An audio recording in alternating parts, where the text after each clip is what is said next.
आज महाशिवरात्रि के ओम नमः शिवाय भाई जी। त्योहार के उपलक्ष्य में ओम नमः शिवाय विश्वविद्यालय द्वारा ओम नमः शिवाय बाजी। ये वेबिनार आयोजित किया जा रहा है। आज का वेबिनार का टॉपिक है महाशिवरात्रि का आध्यात्मिक रहस्य। मैं पीबी के अमोल भाई आध्यात्मिक विश्वविद्यालय से पिछले 22 सालों से जुड़ा हुआ हूं और आध्यात्मिक विश्वविद्यालय के द्वारा पूरे भारत भर और विश्व भर आध्यात्मिक ज्ञान का प्रचार प्रसार किया जा रहा है। जो त्योहार हम मनाते हैं उन त्योहारों का जो गहरा रहस्य है आज सनातन धर्म वाले भूल चुके हैं और कर्मकांडों में फंस चुके हैं। तो महाशिवरात्रि ये नाम क्यों दिया गया? राम का जन्मदिन रामनवमी के रूप में मनाते हैं और कृष्ण का जन्मदिन कृष्ण जन्माष्टमी के रूप में मनाते हैं। लेकिन शिव का अवतरण जब होता है तो महाशिवरात्रि क्यों बोला? रात्रि शब्द का प्रयोग क्यों किया? हम त्योहार तो हर साल मनाते हैं, लेकिन हमने कभी सोचा नहीं कि महाशिवरात्रि ऐसा नाम क्यों दिया। शिव जयंती बोलते थे, लेकिन महाशिवरात्रि बोला तो रात्रि का अर्थ है अज्ञान की रात्रि, और रात्रि में अंधकार होता है। तो अभी कौन सा युग चल रहा है? सभी को पता है कौन सा युग चल रहा है अभी? कलयुग, घोर कलयुग और पापी कलयुग चल रहा है। और घोर पापी कलयुग में आज अज्ञान अंधकार की रात्रि फैली हुई है। सबसे बड़ा ज्ञान कौन सा है? सबसे बड़ा ज्ञान है आत्मज्ञान। वकील बनने का, डॉक्टर बनने का, इंजीनियर बनने का, धंधाधोरी करने का, बिजनेस करने का ज्ञान सर्वश्रेष्ठ ज्ञान नहीं है। आत्मज्ञान सर्वश्रेष्ठ ज्ञान है। भगवत गीता में भगवान ने अर्जुन को जो ज्ञान दिया था वह आत्मा का ज्ञान दिया था कि हम शरीर नहीं है, हम आत्मा है। और आज आत्मज्ञान को हम भूल चुके हैं भारतवासी, और देह में फंसते जा रहे हैं। शरीर की जो 10 इंद्रियां है, उन इंद्रियों के भोगों में हमारी मन और बुद्धि रमन कर रही है।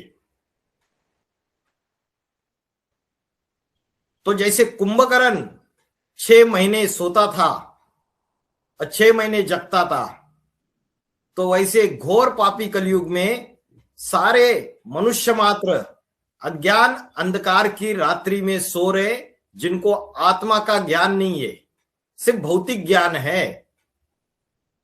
भौतिक जगत का ज्ञान है, भौतिक शरीर का ज्ञान है, लेकिन आत्मा का ज्ञान नहीं है। तो ऐसी घोर अज्ञान अंधकार की रात्रि जब फैल जाती है और मनुष्य 5 विषय विकारों में पूरी तरीके से फंस जाता है, मन और बुद्धि 5 विषय विकारों से ग्रसित हो जाती है, तो ऐसे घोर अज्ञान अंधकार की रात्रि में परमात्मा इस सृष्टि पर अवतार लेते हैं, शिव। तो 5 विषय विकार कौन से हैं जिसने हमारे मन और बुद्धि को ग्रसित कर लिया है? शास्त्रों में बोला जाता है कि कलयुग में कली राक्षस ने सबके अंदर प्रवेश कर लिया। तो ये कली राक्षस कौन है? 5 विषय विकार, जिसको भगवत गीता में बोला ये आत्मा के शत्रु है। 5 विषय विकार कौन से हैं? जिससे मनुष्य पतित बनता जा रहा है, पापी बनता जा रहा है। वो 5 विषय विकार, 5 आत्मा के शत्रु या कली राक्षस को हो, वो है काम, क्रोध, लोभ, मोह, अहंकार। काम का अर्थ है विषय वासना, क्रोध, लोभ मतलब लालच, मोह और अहंकार। इन 5 विषय विकारों से हमारी आत्मा पूरी ग्रसित हो चुकी है, मन और बुद्धि ग्रसित हो चुकी है। आज दुनिया में जितने भी क्राइम्स हो रहे, पापाचार हो रहे, दुराचार हो रहे, उसका मूल कारण है ये 5 विकार। या तो काम वासना, विषय वासना, जिसको सेक्सुअल डिजायर या लस्ट कहते हैं, उसकी वजह से पापाचार हो रहा है, दुराचार हो रहा है, व्यभिचार हो रहा है, अनैतिकता, अनैतिक संबंध, live in relationship, marital rape और क्रोध, लालच, मोह, अहंकार। लालच क्या है? कहते लालच बुरी बला है। लालच है मेरी थाली में जो परोसा हुआ है वो तो खाऊंगा, लेकिन सामने वाले की थाली में जो परोसा है वो छीन के खाऊंगा। मनुष्य आज उसके पास एक दुकान है, मकान है, एक गाड़ी है, उससे संतुष्ट नहीं है। गलत तरीके से धन इकट्ठा करते हुए अनेक वस्तुओं का संग्रह करना, अनेक प्रॉपर्टीज का संग्रह करना, धन संग्रहित करना, दूसरे का छीन कर धन को संग्रहित करना, ऐसा कली राक्षस सबके अंदर प्रवेश हो रहा है। तो काम, क्रोध, लोभ, मोह, अहंकार, ये 5 विषय विकार मनुष्य के मन और बुद्धि में वास कर रहे हैं, जिससे घोर अज्ञान अंधकार की रात्रि फैल चुकी है। और ऐसा घोर अज्ञान अंधकार की रात्रि का समय है जिस समय शिव इस धरती पर अवतार लेते हैं, जिसकी यादगार में महाशिवरात्रि का त्योहार मनाया जाता है। साधारण रात्रि नहीं है, ये महान रात्रि है। ऐसी गहरी हुई रात्रि है, जैसे रात के 12 बजे रात्रि गहराती है, वैसे पापी कलयुग का अंतिम समय चल रहा है। अभी सारी दुनिया तीसरे विश्व युद्ध के कगार पे खड़ी है। शिवरात्रि जब फरवरी महीने में मनाई जाती है तो कृष्ण पक्ष होता है, और कृष्ण पक्ष की जो 14वीं रात्रि है, माना जो अमावस्या आने वाली है, उसके पहले दिन महाशिवरात्रि मनाई जाती है। तो अमावस्या में भी अंधकार होता है, कोई रोशनी नहीं होती है। तो 4 युग है, ये सृष्टि 4 युगों में बटी हुई है। ये काल चक्र है, सतयुग, त्रेता युग, द्वापर युग और कलयुग। सतयुग माना सोने का युग, स्वर्ण युग, गोल्डन एज। त्रेता युग माना सिल्वर एज, चांदी का युग। द्वापर युग माना कॉपर एज, तांबे का युग। और कलयुग माना आयरन एज, लोहे का युग। काला युग है। कलयुग में झूठ खंड है और सतयुग में सच खंड है। कलयुग में सारी दुनिया में झूठ ही झूठ है। झूठे लेना, झूठे देना, झूठे भोजन, झूठ चबेना। तुलसीदास जी ने आज से 500 साल पहले बोला था, सारी दुनिया में झूठ ही झूठ है।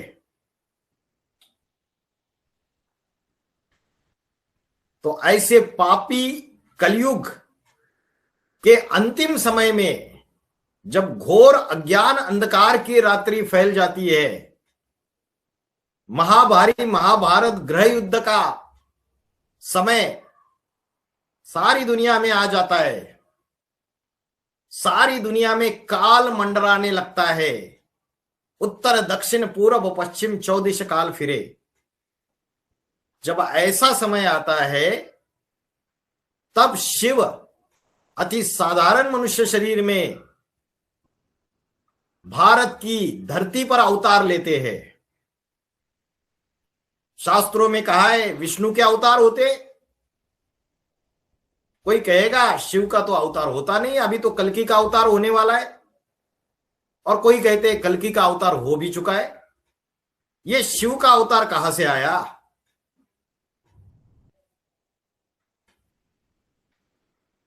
अच्युतम केशवम रामना नारायण कृष्ण दामोदरम वासुदेव हरि, एक ही पर्सनैलिटी है, उसका अलग अलग नामों से गायन पूजन है संसार में। वो कृष्ण भी है, वो शिव भी है, वो दामोदर भी है, वो राम भी है, वो नारायण भी है। इसलिए वेदों में बोला एको सदम विप्रा बहुधा वदंती, एक ही वो सत्य विप्र माना ब्राह्मण है जिसको अनेक अनेक नामों से पुकारा गया है।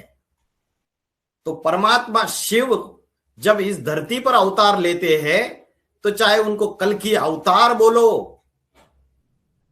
चाहे उनको विष्णु के अवतारों में पुकारो, वो एक ही पर्सनैलिटी है जो पापी कलयुग के अंतिम समय में आकर इस पापी कलयुगी दुनिया का परिवर्तन करता है।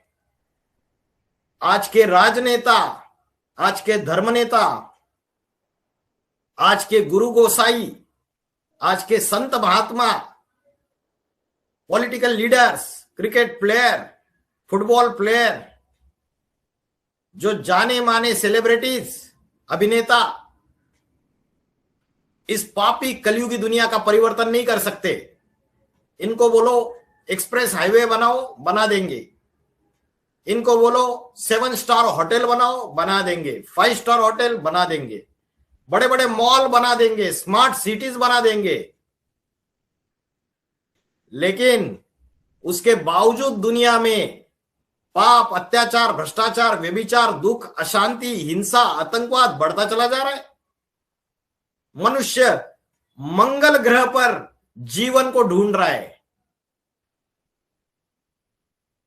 तो जब ऐसी परिस्थिति हो जाती है और ये सारे के सारे, चाहे पॉलिटिकल लीडर से, चाहे राजनेता, धर्मनेता, अभिनेता, इनके द्वारा कोई इस सृष्टि का उद्धार नहीं होने वाला है। इतने संत महात्मा आए, तुलसीदास आए, कबीरदास आए, सूरदास आए, गुरु नानक जी आए, जीसस क्राइस्ट आए, आदि शंकराचार्य आए, महात्मा बुद्ध आए, अनेक अनेक धर्म स्थापन हुए। संत नामदेव, संत ज्ञानेश्वर, संत तुकाराम, संत मीराबाई, सूरदास, इतने संत महात्मा आने के बावजूद ये दुनिया नीचे गिरती गई। हजारों सालों से शास्त्र पढ़ते आए, वेद पढ़ते आए, भगवत गीता पढ़ते आए,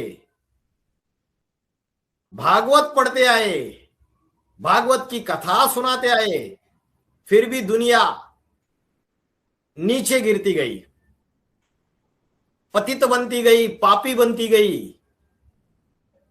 तो ऐसा घोर पापी कलयुग जो है, इस पापी कलयुग का संपूर्ण परिवर्तन करके पावन सतयुग, ऐसी दुनिया जहां 5 विकार नहीं है, काम, क्रोध, लोभ, मोह, अहंकार, इन 5 विकारों का नामो निशान नहीं है। ऐसी सतयुग की दुनिया लाने के लिए परमात्मा शिव उत्तर भारत की धरती में अवतरित हो चुके हैं। हम त्योहार तो मना रहे, लेकिन त्योहार के पीछे का आध्यात्मिक रहस्य हम जानते नहीं है। भारत ये ऐसी धरती है जिस धरती पर ईश्वर का अवतार होता है। इसलिए भगवत गीता में बोला यदा यदा ही धर्मस्य ग्लानिर्भवति भारत, भारत का नाम लिया, यूरोप का नाम नहीं लिया, अमेरिका का नाम नहीं लिया, ऑस्ट्रेलिया का नाम नहीं दिया, अफ्रीका का नाम नहीं लिया, भारत का नाम लिया। जब धर्म की ग्लानि होती है, सबसे बड़ा धर्म कौन सा है और धर्म की व्याख्या क्या है? सबसे बड़ा धर्म है खुद को आत्मा समझना। अभी सारे मनुष्य मात्र अपने देह में फंस गए, शरीर में फंस गए, और जब शरीर का भान आया तो जातियां आई, अनेक धर्मों का भान आया, ये इस्लामी, ये बौद्धी, ये क्रिश्चियन, अपने पद का भान आया, क्वालिफिकेशन का भान आया, मैं डॉक्टर, मैं इंजीनियर, मैं वकील, या तो वर्ण भेद आ गया, ये काला, ये गोरा, या तो जेंडर डिस्क्रिमिनेशन आ गया, ये स्त्री, ये पुरुष। तो दुनिया जातियों में बढ़ गई, दुनिया धर्मों में बढ़ गई, दुनिया ऊंच और नीच में बढ़ गई। तो आत्मा का भान भूल गए। जो आत्मा का भान है, आत्मा का ध्यान है, वही असली धर्म है, वही असली धारणा है। सनातन धर्म, जो सनातन धर्म के, जिनसे सनातन धर्म की शुरुआत हुई, उनको कहते हैं सूर्यवंशी। ये सूर्यवंशी ऐसे लोग हैं जिनके अंदर आत्मा की धारणा सबसे ज्यादा थी। भगवत गीता में भगवान ने अर्जुन को आत्मा का ज्ञान दिया, मन को कंट्रोल करने का ज्ञान दिया, आत्मा की शक्ति बढ़ाने का ज्ञान दिया। लेकिन आज हम देह को सब कुछ समझ बैठे, इसलिए दुनिया में रावण राज्य फैल गया। कलयुग में रावण को 10 मुख दिखाए जाते हैं। ये 10 मुख मतलब 5 विकार पुरुष के, 5 विकार स्त्री के। काम, क्रोध, लोभ, मोह, अहंकार, ये 10 विकार रूपी रावण है।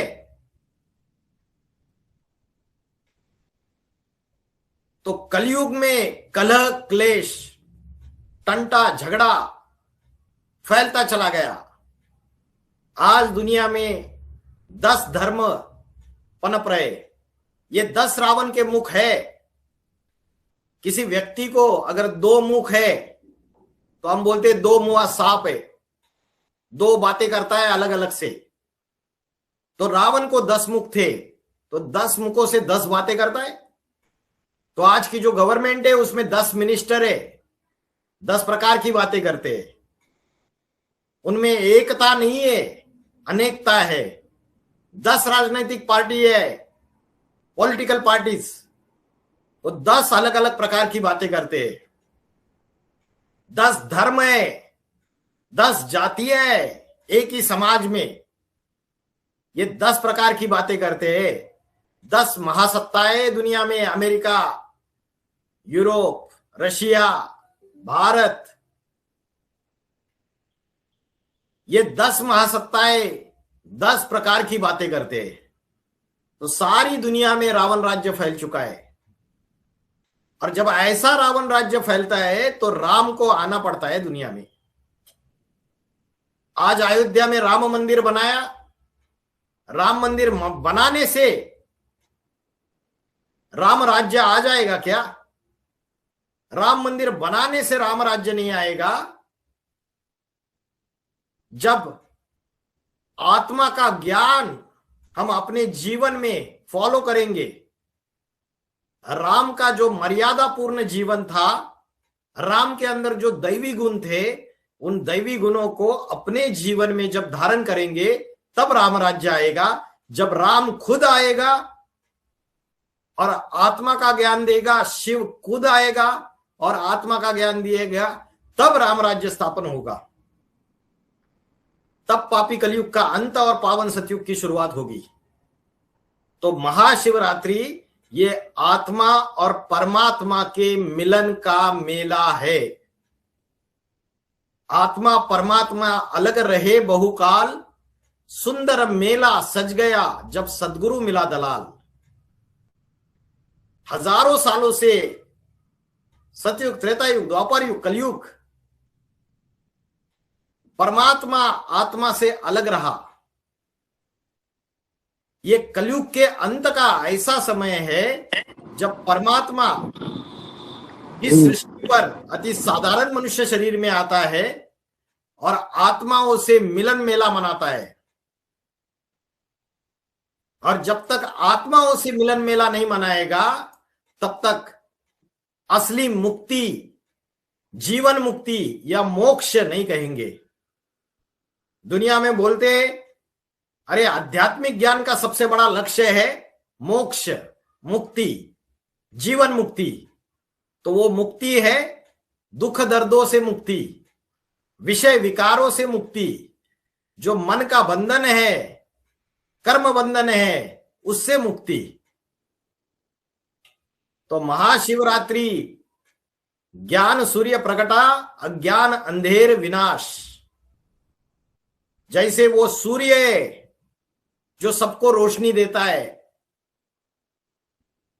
आकाश में चमकता है, सारे पृथ्वीवासियों को रोशनी देता है, वैसे जो शिव है वो ज्ञान सूर्य है। वो जब इस धरती पर अवतार लेता है तो वो ज्ञान की रोशनी फैलाता है, और जब ज्ञान की रोशनी फैलती है तो अज्ञान अंधकार का विनाश हो जाता है। आज जो युवा पीढ़ी है वो नशे में धुत है। नॉर्थ इंडिया में जाइए, उत्तराखंड जाइए, पंजाब जाइए, हरियाणा जाइए, हिमाचल प्रदेश जाइए, आज का युवा दारू, शराब, ड्रग्स, अफीम, गांजा, हेरोइन, अलग अलग प्रकार के नशों के अधीन हो चुका है। तो ये अज्ञान अंधकार नहीं तो क्या है? ये वीडियो गेम्स की लत लग चुकी है। इन वीडियो गेम्स को खेलते खेलते आत्महत्या भी कर रहे आज के बच्चे। अश्लील साहित्य इंटरनेट पे परोसा जा रहा है, इसलिए मन और बुद्धि में जो सत्य का ज्ञान है, अध्यात्म का ज्ञान है, उसका विनाश हो रहा है। तो ऐसे अज्ञान अंधकार का विनाश करने के लिए परमात्मा शिव प्रकट हो चुका है। हम मंदिर में शिवलिंग की पूजा कर रहे, अर्चना कर रहे, आराधना कर रहे, उपासना कर रहे, लेकिन हमको पता नहीं कि वो चैतन्य स्वरूप में आ चुका है। समझो, महात्मा गांधी का जो पुतला बना हुआ है, उस पुतले को फूलों की माला बना के आप पहनाने के लिए गए, और उसी समय साक्षात महात्मा गांधी सामने आके खड़े हो गए। तो महात्मा गांधी के पुतले को माला पहनाएंगे या जो साक्षात रूप में महात्मा गांधी है उनको माला पहनाएंगे? कॉमन सेंस की बात है। हम जो पर्सनैलिटी है, जो साक्षात सामने खड़े हैं, उनको फूलों की माला पहनाएंगे। वैसे ही मंदिरों में हम शिवलिंग के रूप में, शंकर की मूर्ति के रूप में आज शिव की पूजा कर रहे हैं, लेकिन हम इस बात से अनभिज्ञ है कि शिव अति साधारण मनुष्य शरीर में धरती पर अवतार ले चुके हैं। हर साल हम शिवरात्रि मनाते हैं, लेकिन दुनिया में असली सुख, शांति, समृद्धि नहीं आ रही है। शिव का अर्थ है कल्याणकारी, और शंकर का अर्थ है शम करोति, जो सारे संसार में शांति प्रदान करता है, शांति की देवता है। आज तो दुनिया में अशांति फैल रही है, तो ऐसे समय शिव को आना पड़ता है। भारत के लोग भगवान शिव को मुक्तेश्वर और पाप कटेश्वर मानते हैं।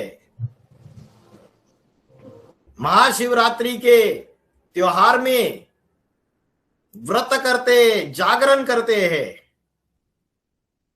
तो ये जो व्रत है, इसमें क्या करते हैं? हम खाना नहीं खाते, निर्जल, पानी भी नहीं पीते, पूरा उपवास कर लेते हैं। लेकिन उसका भी आध्यात्मिक अर्थ है।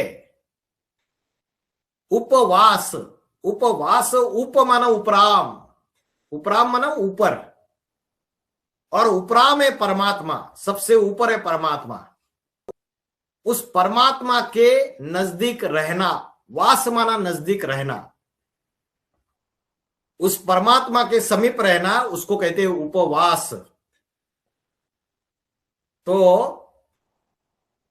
अगर उस दिन हम खाना नहीं खा रहे, पानी नहीं पी रहे और दूसरों को वाचा से, अपनी वाणी से कटु शब्द बोल रहे, गालियां दे रहे, तो उसको उपवास कहेंगे? परमात्मा के नजदीक रहना कहेंगे उसको? उस दिन मन से हम किसी के प्रति गंदे विचार कर रहे, निगेटिव संकल्प कर रहे, किसी को बद्दुआएं दे रहे, पाप कर्म कर रहे, तो उसको उपवास नहीं कहेंगे। मन की भी पवित्रता, वाणी की भी पवित्रता और कर्मों की पवित्रता, ये असली व्रत है, ये असली उपवास है, जिससे परमात्मा के नजदीक रहा जा सकता है। तो असली जो व्रत है वो निर्विकारी बनने का और पवित्र बनने का व्रत है। काम, क्रोध, लोभ, मोह, अहंकार, इन पांचों विकारों का त्याग करते हुए परमात्मा के समीप जाने का व्रत जो है वो असली व्रत है। और शिव जब इस धरती पर आते हैं तो राजयोग की शिक्षा सिखाते और निर्विकारी बनने का व्रत लेने के लिए कहते हैं। महाशिवरात्रि के दिन जागरण करते हैं, तो ये जागरण करना माना रात भर सोए नहीं, इसको जागरण कहते हैं। ये जो अज्ञान निद्रा में हम सारे कुंभकर्ण की निद्रा में सो रहे, जिसमें हमें सत्य का ज्ञान नहीं है, आत्मा का ज्ञान नहीं है, काम, क्रोध, लोभ, मोह, अहंकार, इनमें फंसे हुए, ऐसे अज्ञान की निद्रा से जागना, ये सच्चा जागरण है। तो भगवान जब आते हैं तो हमको अज्ञान की निद्रा से जगाते।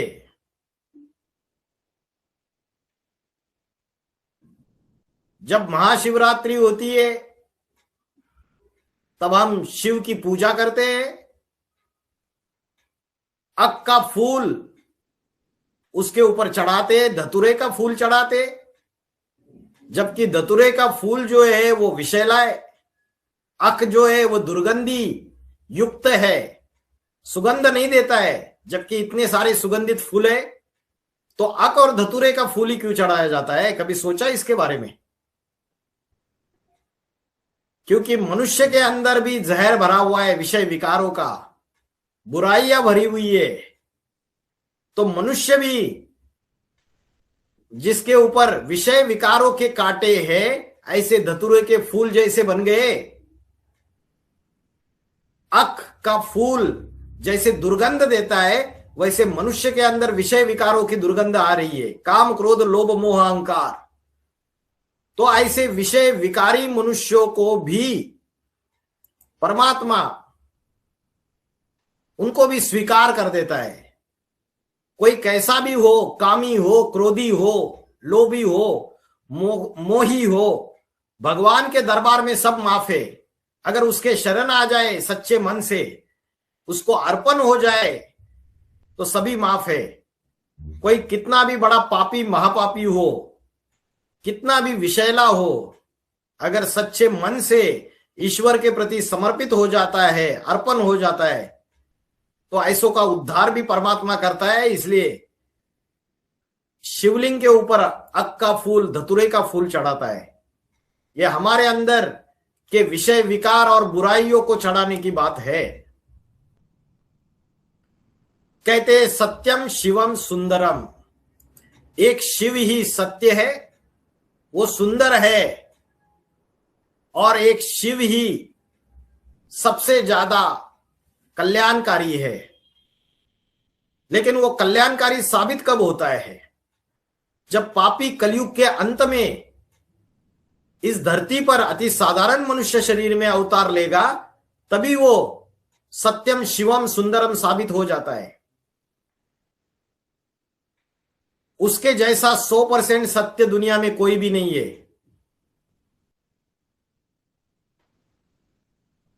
सिख लोग भी बोलते एक ओंकार सतनाम कर्ता पूरक निर्भय निर्वैर अकाल मूरत है। वो सारे जगत का स्वामी है, सारे ब्रह्मांड का निर्माता है। वो एक ही सत्य है, भय से रहित है, किसी से वैर भाव नहीं रखता, जन्म मरण के बंधन से मुक्त है और स्वयं में परिपूर्ण है। वो सत्यम शिवम सुंदरम है। भारत में जो 12 ज्योतिर्लिंग बने हुए, उसमें शिवलिंग की पूजा की जाती है। और भी शिव के लाखों मंदिर है पूरे भारतवर्ष में, वहां भी शिवलिंगों के पूजा की जाती है। ढेर सारे मंदिर बने हुए हैं। तो कभी किसी ने सोचा कि उसको ऐसा आकार क्यों दिया है? 33 कोटि देवी देवताओं में सभी जितने भी देवी देवता है शिव छोड़ के, उनको हाथ कान नाक पैर मनुष्य जैसे, लेकिन शिवलिंग को ऐसा आकार क्यों दिया? दुर्गा माता है, सरस्वती माता है, लक्ष्मी माता है, अनेक देवियां है, देवता है, उनको हाथ कान नाक पैर मनुष्य जैसे है, लेकिन शिवलिंग का आकार ऐसे क्यों बनाया? शिवलिंग का कभी सोचा है? शिवलिंग के सामने जाके माथा टेकते, उसमें जल अर्पण करते या दूध अर्पण करते हैं, लेकिन उसका आकार ऐसे क्यों बनाया? पुराने पुराने मंदिर देखेंगे तो शिव के साथ शंकर का चित्र भी दिखाई देगा आपको, शंकर की मूर्ति भी दिखाई देगी और शिवलिंग भी दिखाई देगा। तो क्या शिव अलग है और शंकर अलग है, या दोनों ही एक ही है? अगर एक है तो महाशिवरात्रि क्यों बोला, महाशंकर रात्रि क्यों नहीं बोला? शिव नेत्र क्यों बोलते हैं, शंकर नेत्र क्यों नहीं बोलते हैं? शिव लिंग क्यों बोलते हैं, शंकर लिंग क्यों नहीं बोलते हैं? शंकर को ध्यान मग्न अवस्था में दिखा दिया। शंकर भी किसी को याद कर रहा है, तो किसको याद कर रहा है? जरूर उससे कोई ऊंचा होगा, इसके लिए ध्यान मग्न अवस्था में बिठाया हुआ दिखाया है। तो शिव लिंग को ऐसा आकार दिया, उसका कारण है शिव निर्गुण निराकार ज्योति स्वरूप है। उस निर्गुण निराकार ज्योति स्वरूप की उपासना कैसे करे, इसलिए भक्तों ने उसको बड़ा आकार दे दिया।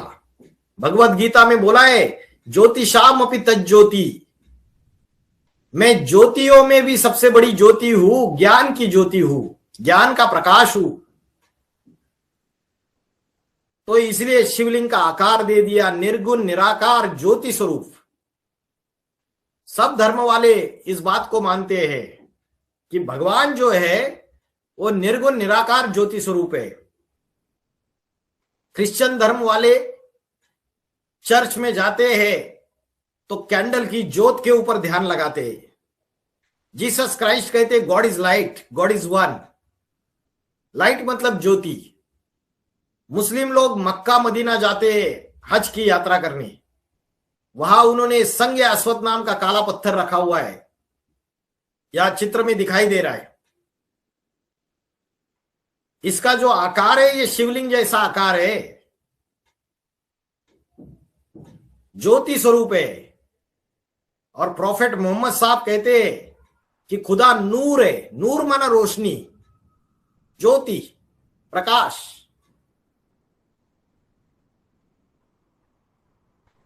और बौद्ध धर्म वाले एक स्टूल लेते, स्टूल के ऊपर कटोरी उल्टी रख देते हैं, उसका आकार शिवलिंग जैसा है, और उसके ऊपर के भाग पे ध्यान लगाते हैं।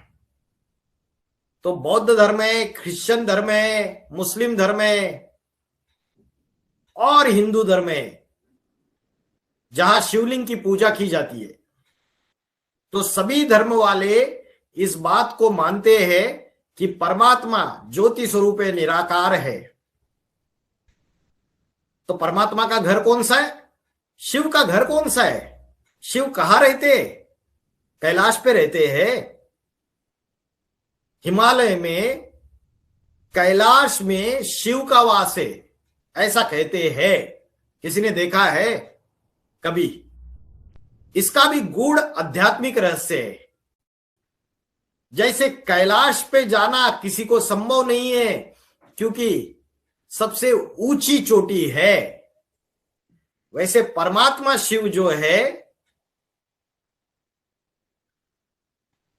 वो जब इस धरती पर आते हैं तो वो जिस मनुष्य शरीर में प्रवेश करते हैं उनकी अवस्था जो है, बुद्धि की जो स्टेज है, वो ऊंची अवस्था है।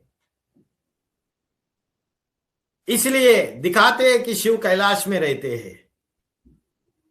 जिसकी ऊंची अवस्था है वो हमेशा अपने देवान से परे रहेगा, निराकारी, निर्विकारी, निरंकारी रहेगा।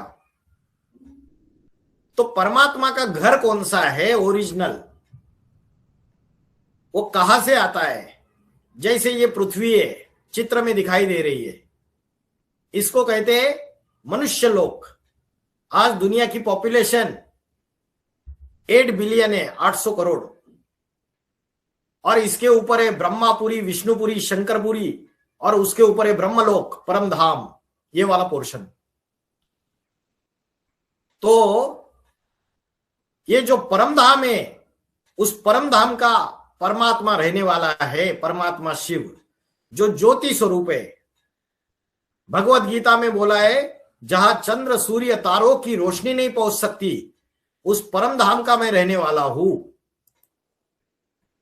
अभी वो जो ऊपर वाला है, जो सूर्य चंद्र तारों के परे रहने वाला है, वो नीचे इस धरती पर कभी आता है या नहीं आता है?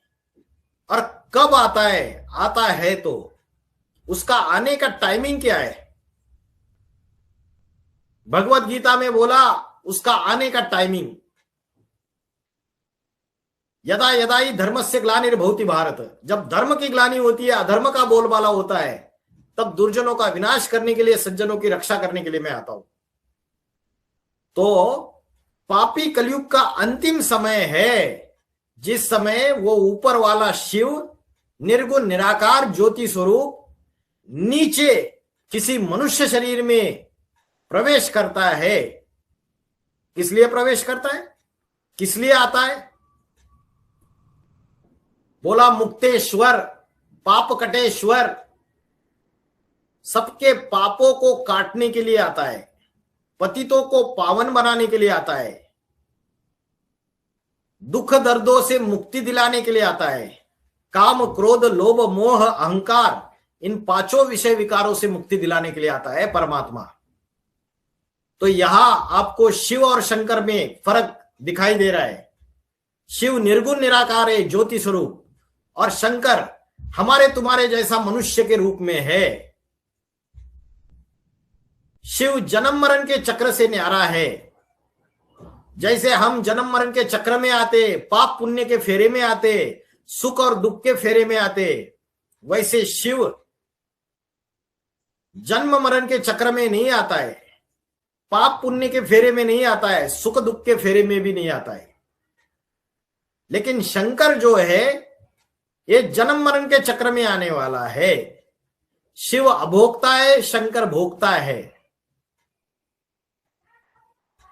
शिव त्रिगुणातीत है, शंकर त्रिगुणमयी है। 3 गुण है, सतो रजो और तमो, सात्विक राजसी और तामसी।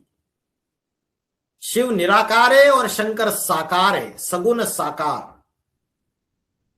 तो शिव और शंकर में अंतर है, लेकिन शंकर तपस्या करके 100% शिव समान बन जाता है। इसलिए 33 कोटि देवी देवताओं में शिव के साथ सिर्फ शंकर का नाम जोड़ा जाता है। शिव ब्रह्मा नहीं कहते, शिव विष्णु नहीं कहते, अनेक देवी देवताओं के साथ शिव का नाम जोड़ा नहीं जाता। शिव शंकर भोलेनाथ कहते हैं।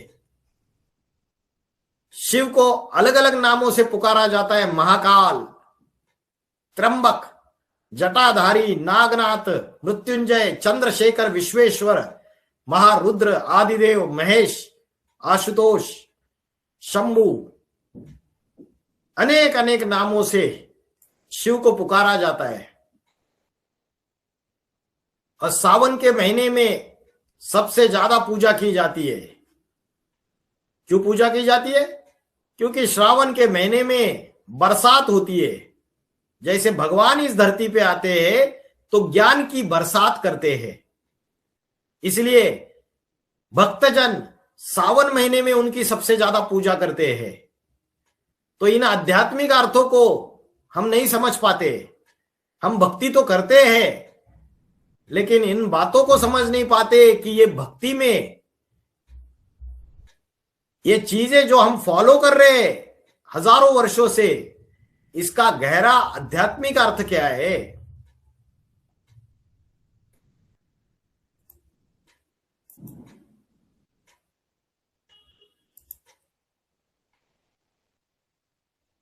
भगवत गीता में बोला अव्यक्त मूर्ति ना, वो ऐसी मूर्ति है, मूर्ति माना पर्सनैलिटी, जो अव्यक्त है। जगत अव्यक्त मूर्ति ना, व्यक्त माना जिसको देखा जा सकता है और अव्यक्त माना जिसको देखा नहीं जा सकता। तो परमात्मा शिव जब इस धरती पर आते हैं, जिस मनुष्य शरीर में अवतार लेते हैं, वो ऐसी गहरी ध्यान की अवस्था में बैठ जाता है कि उसको अपनी शरीर की इंद्रियों का भान ही नहीं रहता। उसकी मन की बुद्धि की ऐसी अवस्था बन जाती है जो अव्यक्त अवस्था है। वो सारी सृष्टि का बीज है। इसलिए भगवत गीता में बोला है बीजम माम सर्वभूतानाम विद्धि पार्थ सनातनम बुद्धिर बुद्धि मता अस्मि तेजस तेजस्विना हम। मैं समस्त प्राणियों का बीज हूं। जैसे कोई वृक्ष होता है, उस वृक्ष का बीज होता है, बीज से जड़ें निकलती है, जड़े से तना निकलता है, तने से टहनियां निकलती है और फिर पत्ते, फूल, फल निकलते हैं। वैसे ये संसार रूपी जो वृक्ष है, इस संसार रूपी वृक्ष को भगवत गीता में बोला है अश्वत्थ वृक्ष या कल्प वृक्ष। ये अश्वत्थ वृक्ष है, संसार रूपी वृक्ष। और इस संसार रूपी वृक्ष का जो बीज है, जिसने इस संसार की शुरुआत की, जो सृष्टि का आदि पुरुष है, वो स्वयं शिव शंकर भोलेनाथ है। लेकिन आप बोलेंगे कब उसने शुरुआत की? वो समय कब का है? 4 युग है, सतयुग, त्रेता युग, द्वापर युग और कलयुग। हर कलयुग के अंतिम समय में शिव आता है, पापी सृष्टि का विनाश करता है, और जब नई सृष्टि चालू होती है, न्यू वर्ल्ड शुरुआत होता है, तब जिस एक पुरुष के द्वारा ये नई सृष्टि की शुरुआत होती है, वो शंकर है, आदि पुरुष है। इसलिए भगवत गीता में बोला तुम आदिदेव पुरुषा पुराना त्वस्य विश्वस्य परम निधानम। तू आदि पुरुष है इस सृष्टि का। मया ततमिदं सर्वम जगतम अव्यक्त मूर्तिना। परमात्मा शिव शंकर भोलेनाथ ऐसा बीज है जिससे ये सारा संसार रूपी वृक्ष प्रसारित हुआ है। ये जितने भी धर्म है, हिंदू, इस्लाम, बौद्ध, क्रिश्चियन, सन्यासी, सिख, आर्य समाजी, अनेक मठपंथ, ये सारे के सारे उस एक बीज से निकले हुए हैं। और वो जिसकी स्थापना करता है वो है सनातन धर्म, आदि सनातन देवी देवता धर्म। पापी कलयुग का विनाश करता है और आदि सनातन देवी देवता धर्म की पुनर्स्थापना करता है। आप कहेंगे सनातन धर्म तो है ही, पहले भी था, अभी भी है। सनातन धर्म है, लेकिन क्या सनातन धर्म के मूल्य, उसकी परंपराएं, उसकी धारणाएं आज दुनिया में है? जो कहते हैं हम सनातनी हैं, उनको पूछो क्या तुम सनातन धर्म के तत्व, उसके धारणाएं अपने जीवन में धारण करते हो, व्यवहार में लाते हो? उनको पूछो क्या तुमको पता है कि भगवत गीता में कौन सा आचरण बताया है, भगवत गीता में कौन से श्रेष्ठ कर्म बताए, कौन से पाप कर्म बताए? क्या तुमको पता है कि सात्विक भोजन कौन सा है, राजसी भोजन कौन सा है, तामसी भोजन कौन सा है? सात्विक कर्म कौन से है, राजसी कर्म कौन से है, तामसी कर्म कौन से है? सात्विक ज्ञान कौन सा है, राजसी ज्ञान कौन सा है और तामसी ज्ञान कौन सा है? सात्विक दान कौन सा है, राजसी दान कौन सा है और तामसी दान कौन सा है? क्या करना चाहिए, क्या नहीं करना चाहिए, कौन से कर्म करने हैं, कौन से कर्म नहीं करने हैं, कौन से कर्म परमात्मा की श्रीमत के अनुसार है, कौन से कर्म पाप कर्म है? क्या तुम्हें इसका पक्का पक्का ज्ञान है? अगर है तो तुम सनातनी हो, अगर तुम्हें पता नहीं है तो तुम नाम के सनातनी हो। जैसे आज जाति के ब्राह्मण तो दिखाई देते हैं, वो नाम के ब्राह्मण है, लेकिन कर्म से ब्राह्मण नहीं रहे, आचार विचार से ब्राह्मणत्व खत्म होता जा रहा है।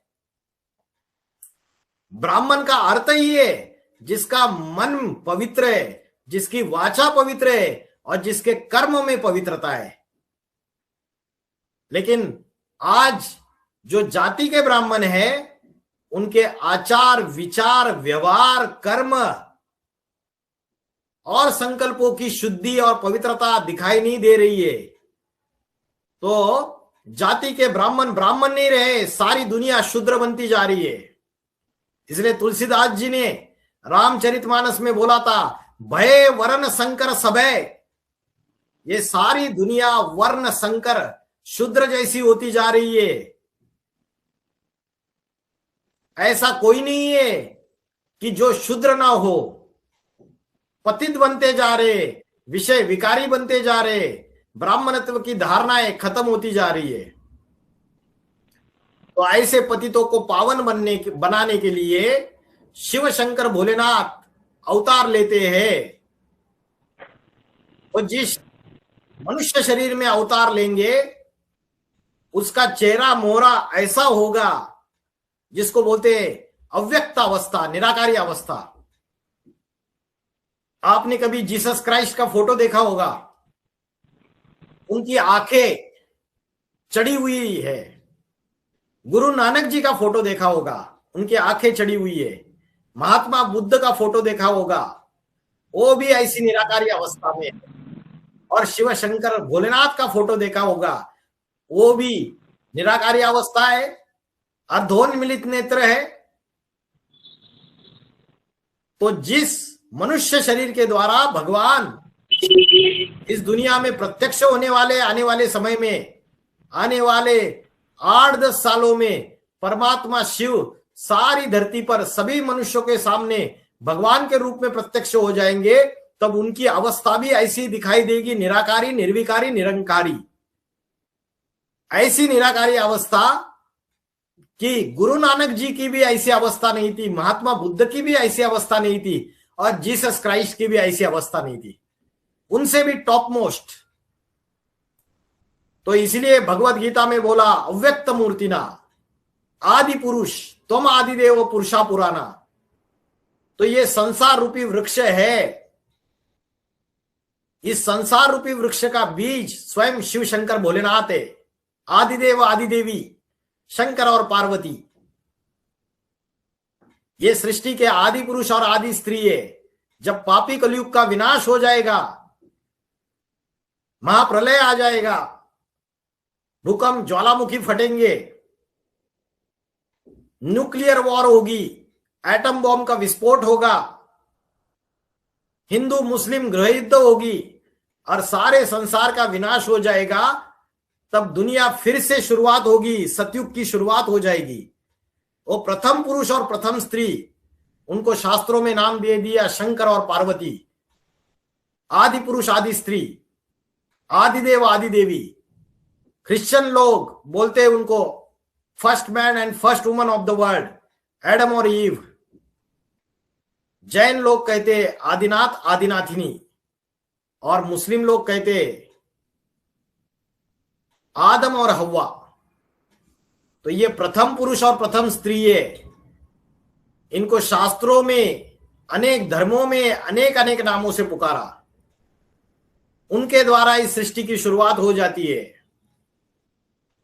इस सारे वृक्ष का मूल बीज है, और ये जो तना है ये सनातन धर्म है। सतयुग और त्रेता युग में, सतयुग और त्रेता युग में एक ही आदि सनातन देवी देवता धर्म है, सूर्यवंशी और चंद्रवंशी। लेकिन जैसे ही द्वापर युग आता है, अनेक अनेक धर्मों की स्थापना होती है। द्वापर युग के शुरुआत में इस्लाम धर्म आया, इब्राहिम के द्वारा स्थापन हुआ। महात्मा बुद्ध द्वारा बौद्ध धर्म स्थापन हुआ। जीसस क्राइस्ट द्वारा क्रिश्चियन धर्म स्थापन हुआ। बाद में आदि शंकराचार्य द्वारा संन्यास धर्म स्थापन हुआ। प्रॉफेट मोहम्मद द्वारा मुस्लिम धर्म स्थापन हुआ। गुरु नानक के द्वारा सिख धर्म स्थापन हुआ। दयानंद सरस्वती के द्वारा आर्य समाज, अनेक मठपंथ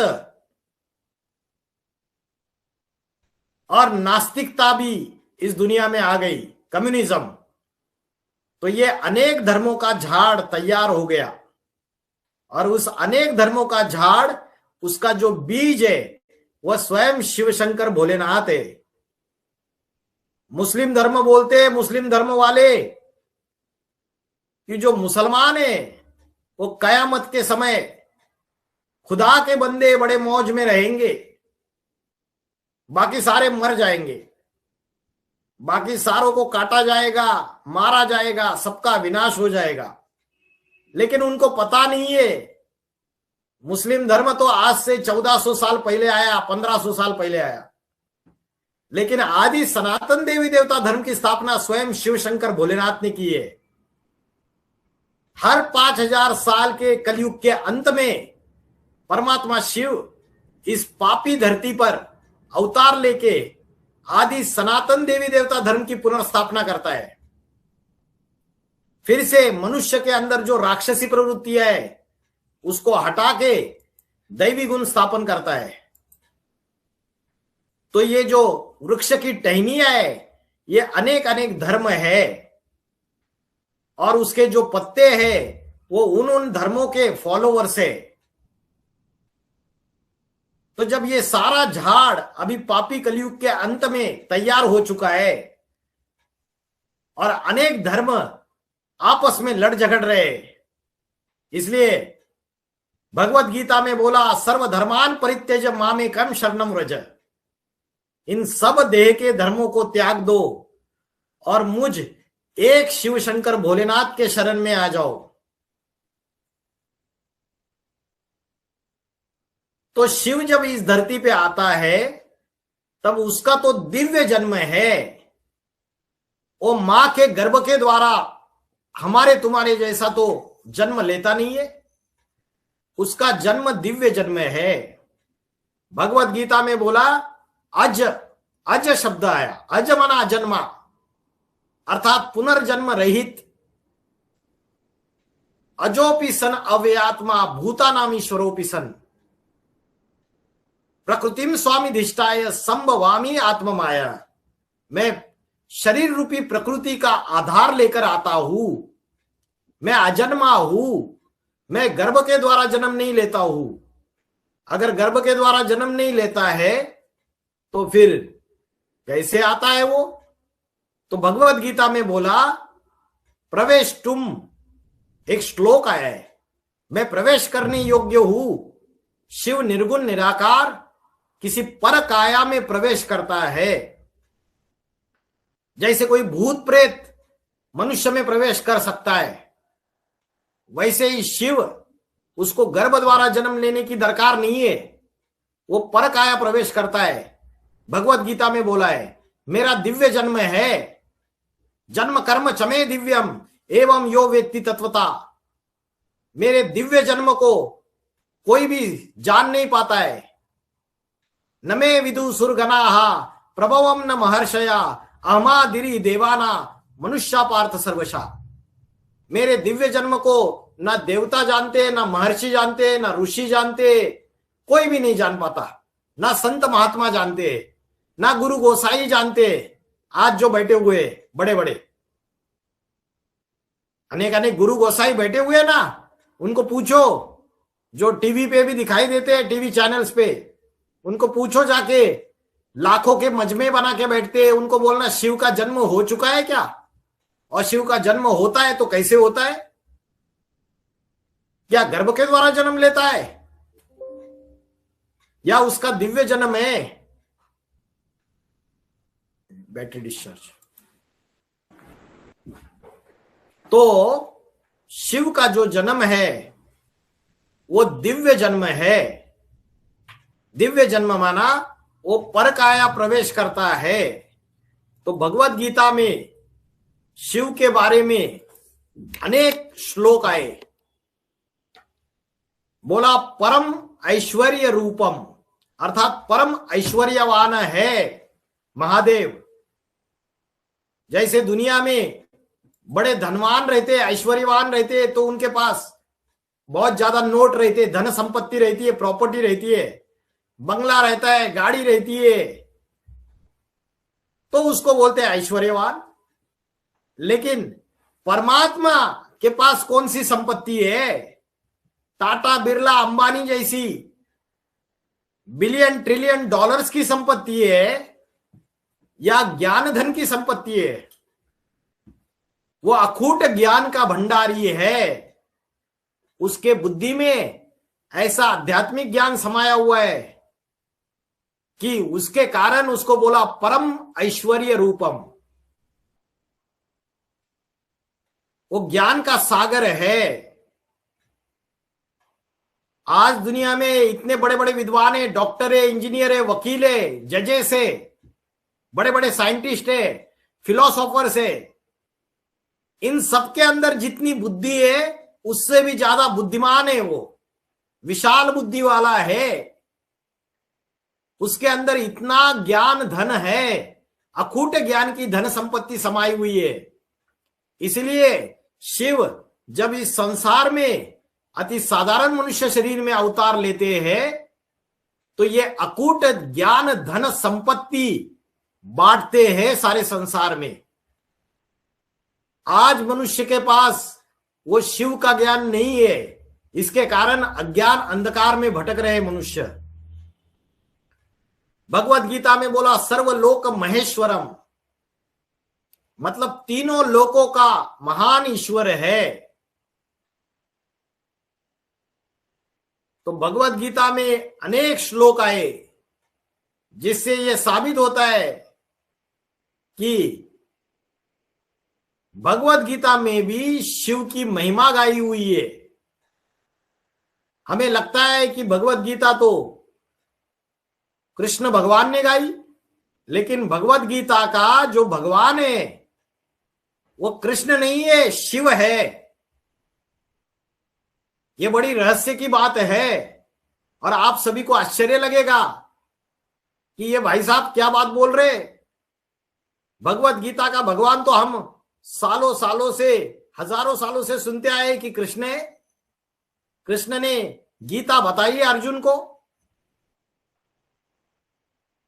लेकिन ऐसे कई प्रूफ प्रमाण है जिससे यह साबित होता है कि हजारों साल पहले गीता में भगवान का नाम शिव था। गीता ये निराकारवादी रचना थी, लेकिन बाद में शास्त्रों में मिलावट होती गई और कृष्ण के उपासकों ने कृष्ण का नाम डाल दिया। जैसे शिव को बोला, भगवान को बोला अजन्मा भगवत गीता में, लेकिन कृष्ण का तो जन्म दिखाया, कृष्ण के तो माता पिता भी दिखाए, वसुदेव और देवकी। तो कृष्ण को अजन्मा कैसे कहेंगे? लेकिन शास्त्रों में कहीं भी शिव का जन्म नहीं दिखाया और शिव के माता पिता भी नहीं दिखाए। इससे यह बात साबित होती है कि भगवत गीता में जो भगवान अजन्मा है वो शिव है।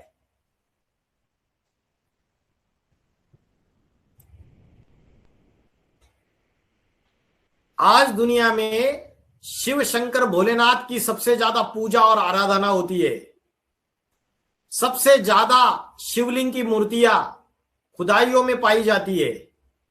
देश विदेश में भी शिवलिंग पाए जाते हैं। तो जरूर शिव ने पापी कलयुग के अंत में आके कोई बड़ा कार्य किया रहेगा, जिसके कारण शिव का गायन पूजन सारी धरती पे हो रहा है।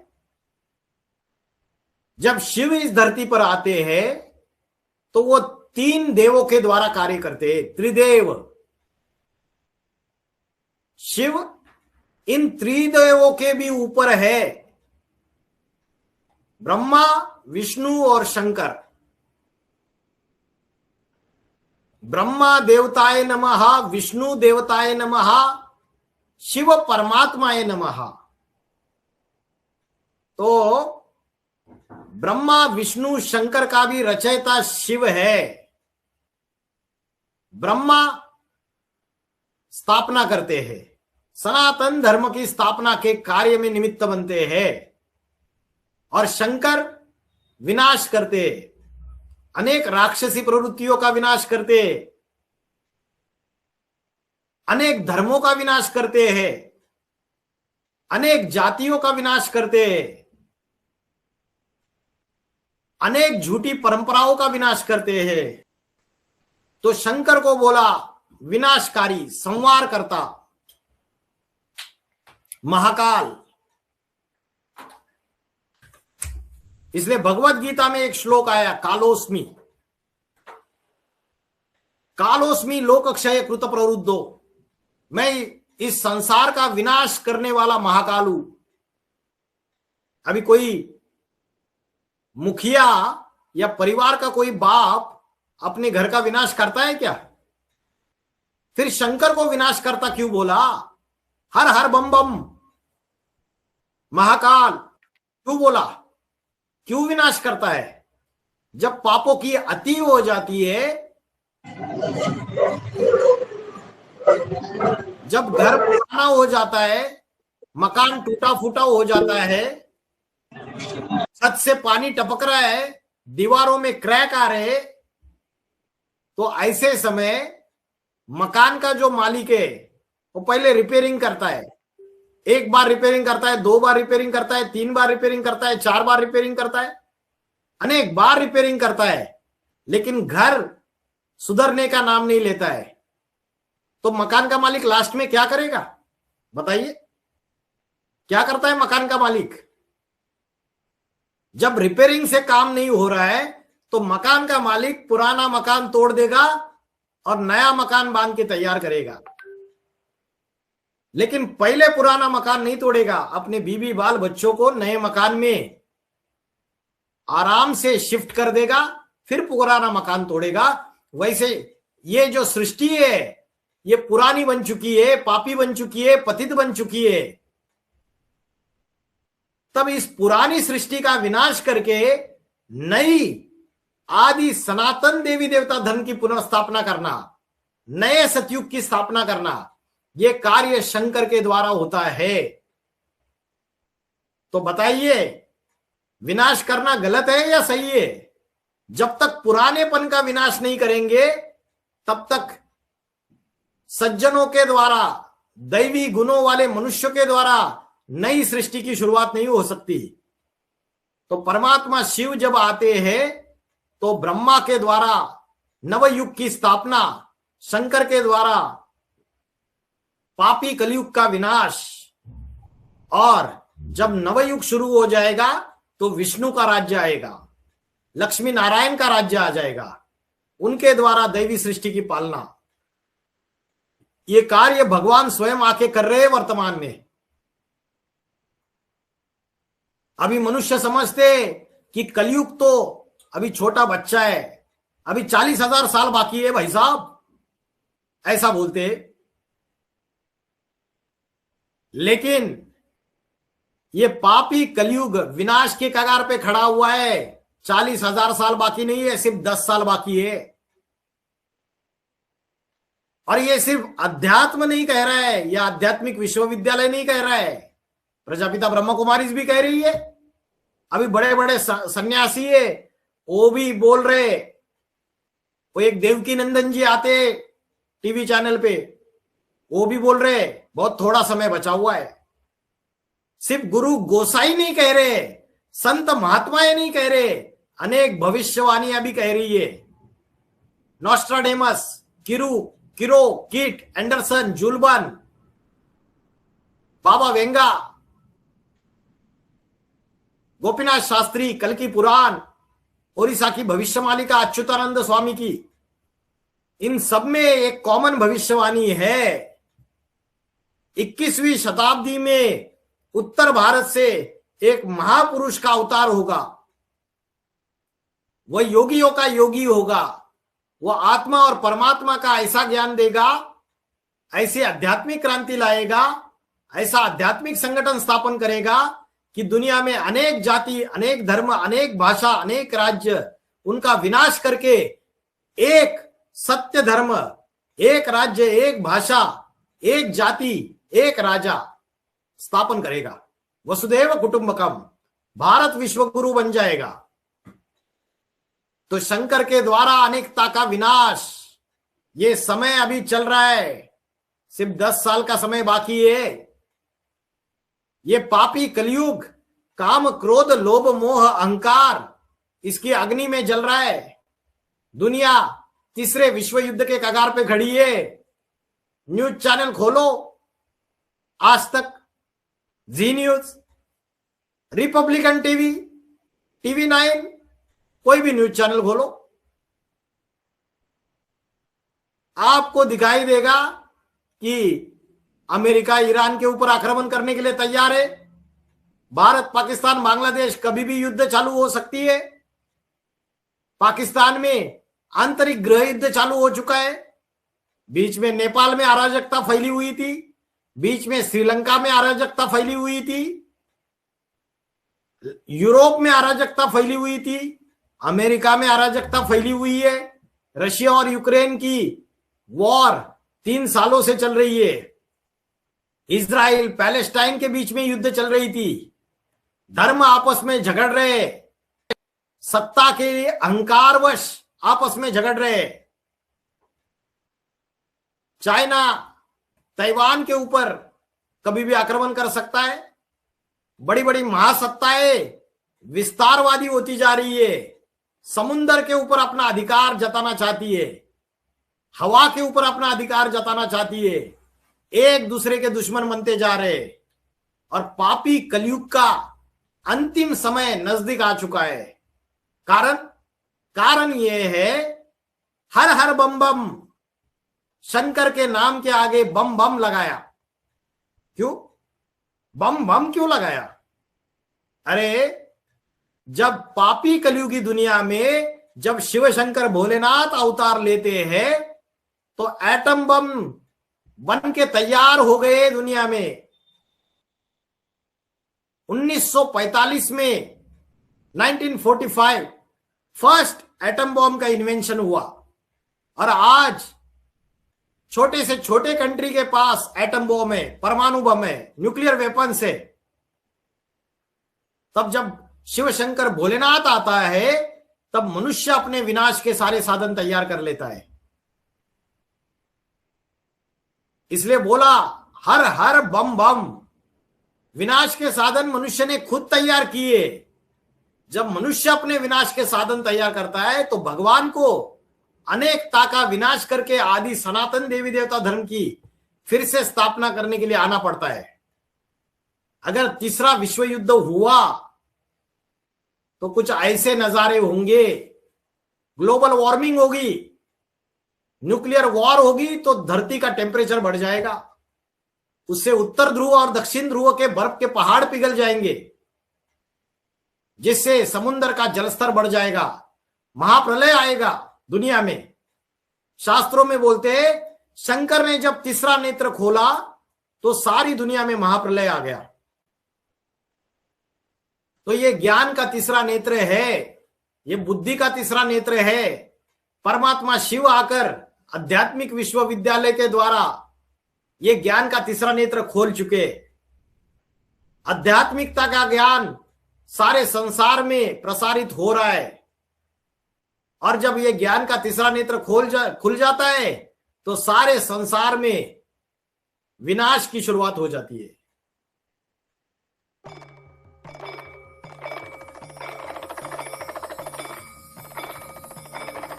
नेचुरल कैलेमिटीज आएगी, भूकंप, ज्वालामुखी फटेंगे, महासुनामी आएगा, भूकंप आएंगे तो बड़ी बड़ी इमारतें ताश के पत्ते के जैसे गिर जाएगी।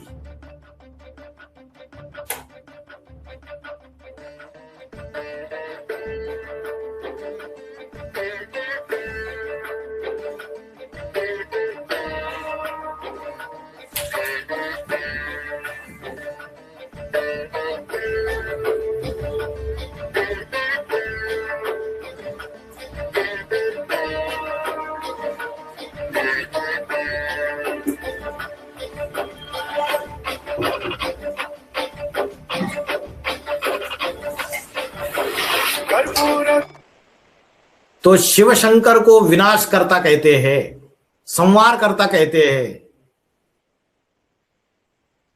कहते तो है, लेकिन ये विनाश कितना भयंकर होता है इसको जानते नहीं है। इसलिए शिव का एक नाम है रुद्र। रुद्र अवतार धारण करता है, उसको नटराज भी कहते हैं। ऐसा नृत्य करता है कि जिससे ऐसा तांडव नृत्य करता है कि सारी दुनिया में विनाश की ज्वाला प्रज्वलित हो जाती है। महादेव को चित्र में कई अलंकार भी दिखाई दिए। आपने जब महादेव का चित्र और मूर्ति देखी है तो आपको दिखाई देता है कि महादेव की जटा से गंगा निकली। तो हम समझते हैं पानी की गंगा है। हजारों साल से पानी की गंगा में भारतवासी नहा रहे, अभी तो विदेशी भी आके स्नान कर रहे। लेकिन मुझे बताइए, क्या पानी की गंगा में स्नान करने से क्या भारतवासियों के पाप धुल गए? क्या सारे भारतवासी पावन बन गए? अभी प्रयागराज में महाकुंभ मेला हुआ पिछले साल। 40-50 करोड़ भारतवासी विदेशी सारे मिलके नहाए, डुबकी लगाई गंगा में। तो क्या पाप धुल गए? शास्त्रों में कथा आई है, शंकर की जटा से गंगा निकली और वो गंगा जब धरती पे बही, आकाश से उतरी और जब धरती पर बहने लगी तो जिन मनुष्यों ने उस गंगा में स्नान किया वो पाप मुक्त हो गए, वो स्वर्ग में चले गए। तो मनुष्यों ने समझा ये पानी की गंगा है। शास्त्रों में जो शास्त्रकारों ने जो शास्त्र रचे उसमें गहरे अर्थ थे, उन गहरे अर्थों को मनुष्य समझ नहीं पाए। ये पानी की गंगा नहीं है, ये ज्ञान गंगा है। जैसे पानी महीन होता है, पतला होता है, बहता रहता है, वैसे ज्ञान भी महीन है, सूक्ष्म है और बहता रहता है। तो शंकर की जटा से गंगा निकली, वो ज्ञान गंगा है। और जटा क्या है? जैसे जटाएं दिखाते हैं बड़ी बड़ी, आजकल आप देखेंगे नागा बाबा बड़ी बड़ी जटाएं रखते हैं। उनको पूछो क्यों रखते, तो बोलते हमारे जो महादेव है वो रखते हैं इसलिए हम रखते। लेकिन महादेव को जो जटाएं दिखाई चित्रकार ने, उसका मूल गहरा आध्यात्मिक अर्थ हम भूल गए। ये जटाएं जो है ये विशाल बुद्धि का सूचक है। कोई मनुष्य बहुत इंटेलिजेंट है, बड़ा इंटेलिजेंट, बड़ा बुद्धिमान, तो चित्रकार उसको चित्र में कैसे दिखाएगा? तो चित्रकार अपनी भावभंगिमा चित्र में दिखा देता है। तो शंकर को विशाल बुद्धि है, इसको चित्रकार ने बड़े बड़े केश, बड़ी बड़ी जटाएं दिखाई।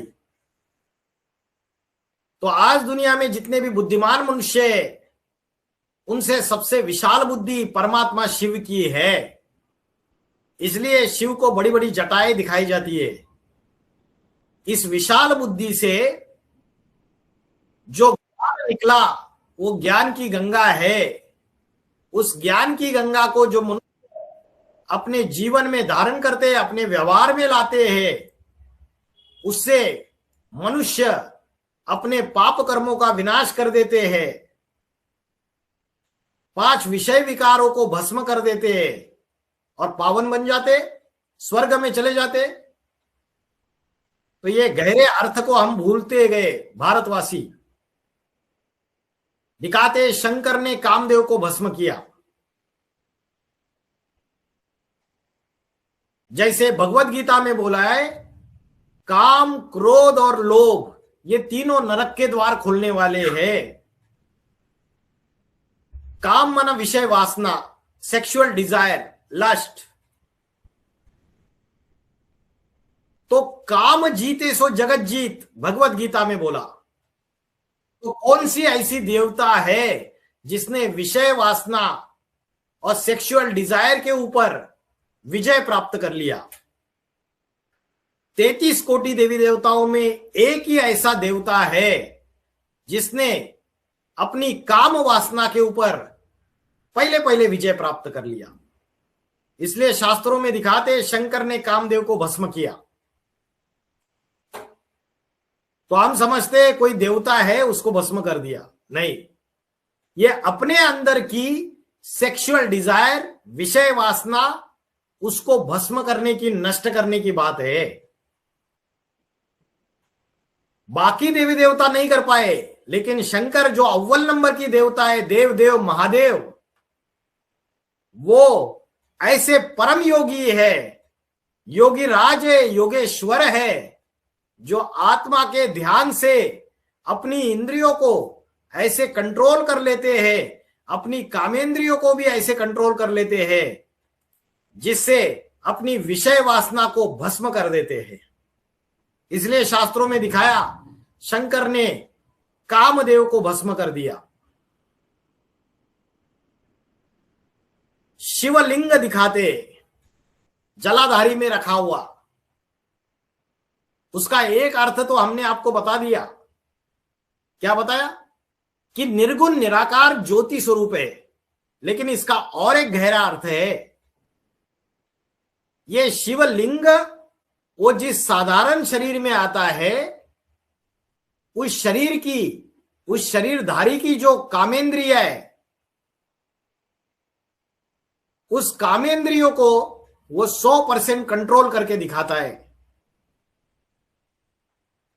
कोई भी पुरुष बाकी इंद्रियों को कंट्रोल करेगा, आंखों को कंट्रोल कर लेगा, नाक को कंट्रोल कर लेगा, कान को कंट्रोल कर लेगा, लेकिन जब बॉडी कॉन्शियसनेस में आएंगे, जोश में आएंगे, तब अपनी कामेंद्रियों को कंट्रोल नहीं कर पाएंगे।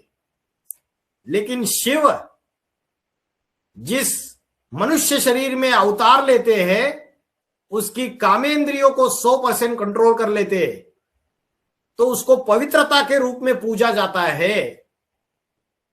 शंकर को कहा है अमोघ वीर्य।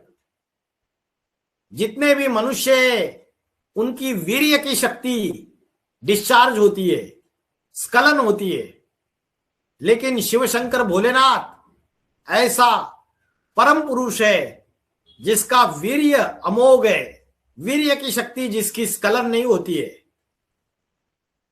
नटराज दिखाया। नटराज मना जो नाचने वाले नट है, उनका राजा, नृत्य करने वालों का राजा। तो भगवान जब आता है तो डांस करता है क्या?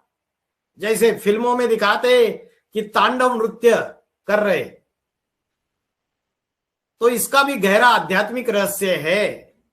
ये ज्ञान की डांस है, ये ऐसी डांस है जो सृजन, विनाश और संरक्षण के जो कार्य है उसको सूचित करते हैं।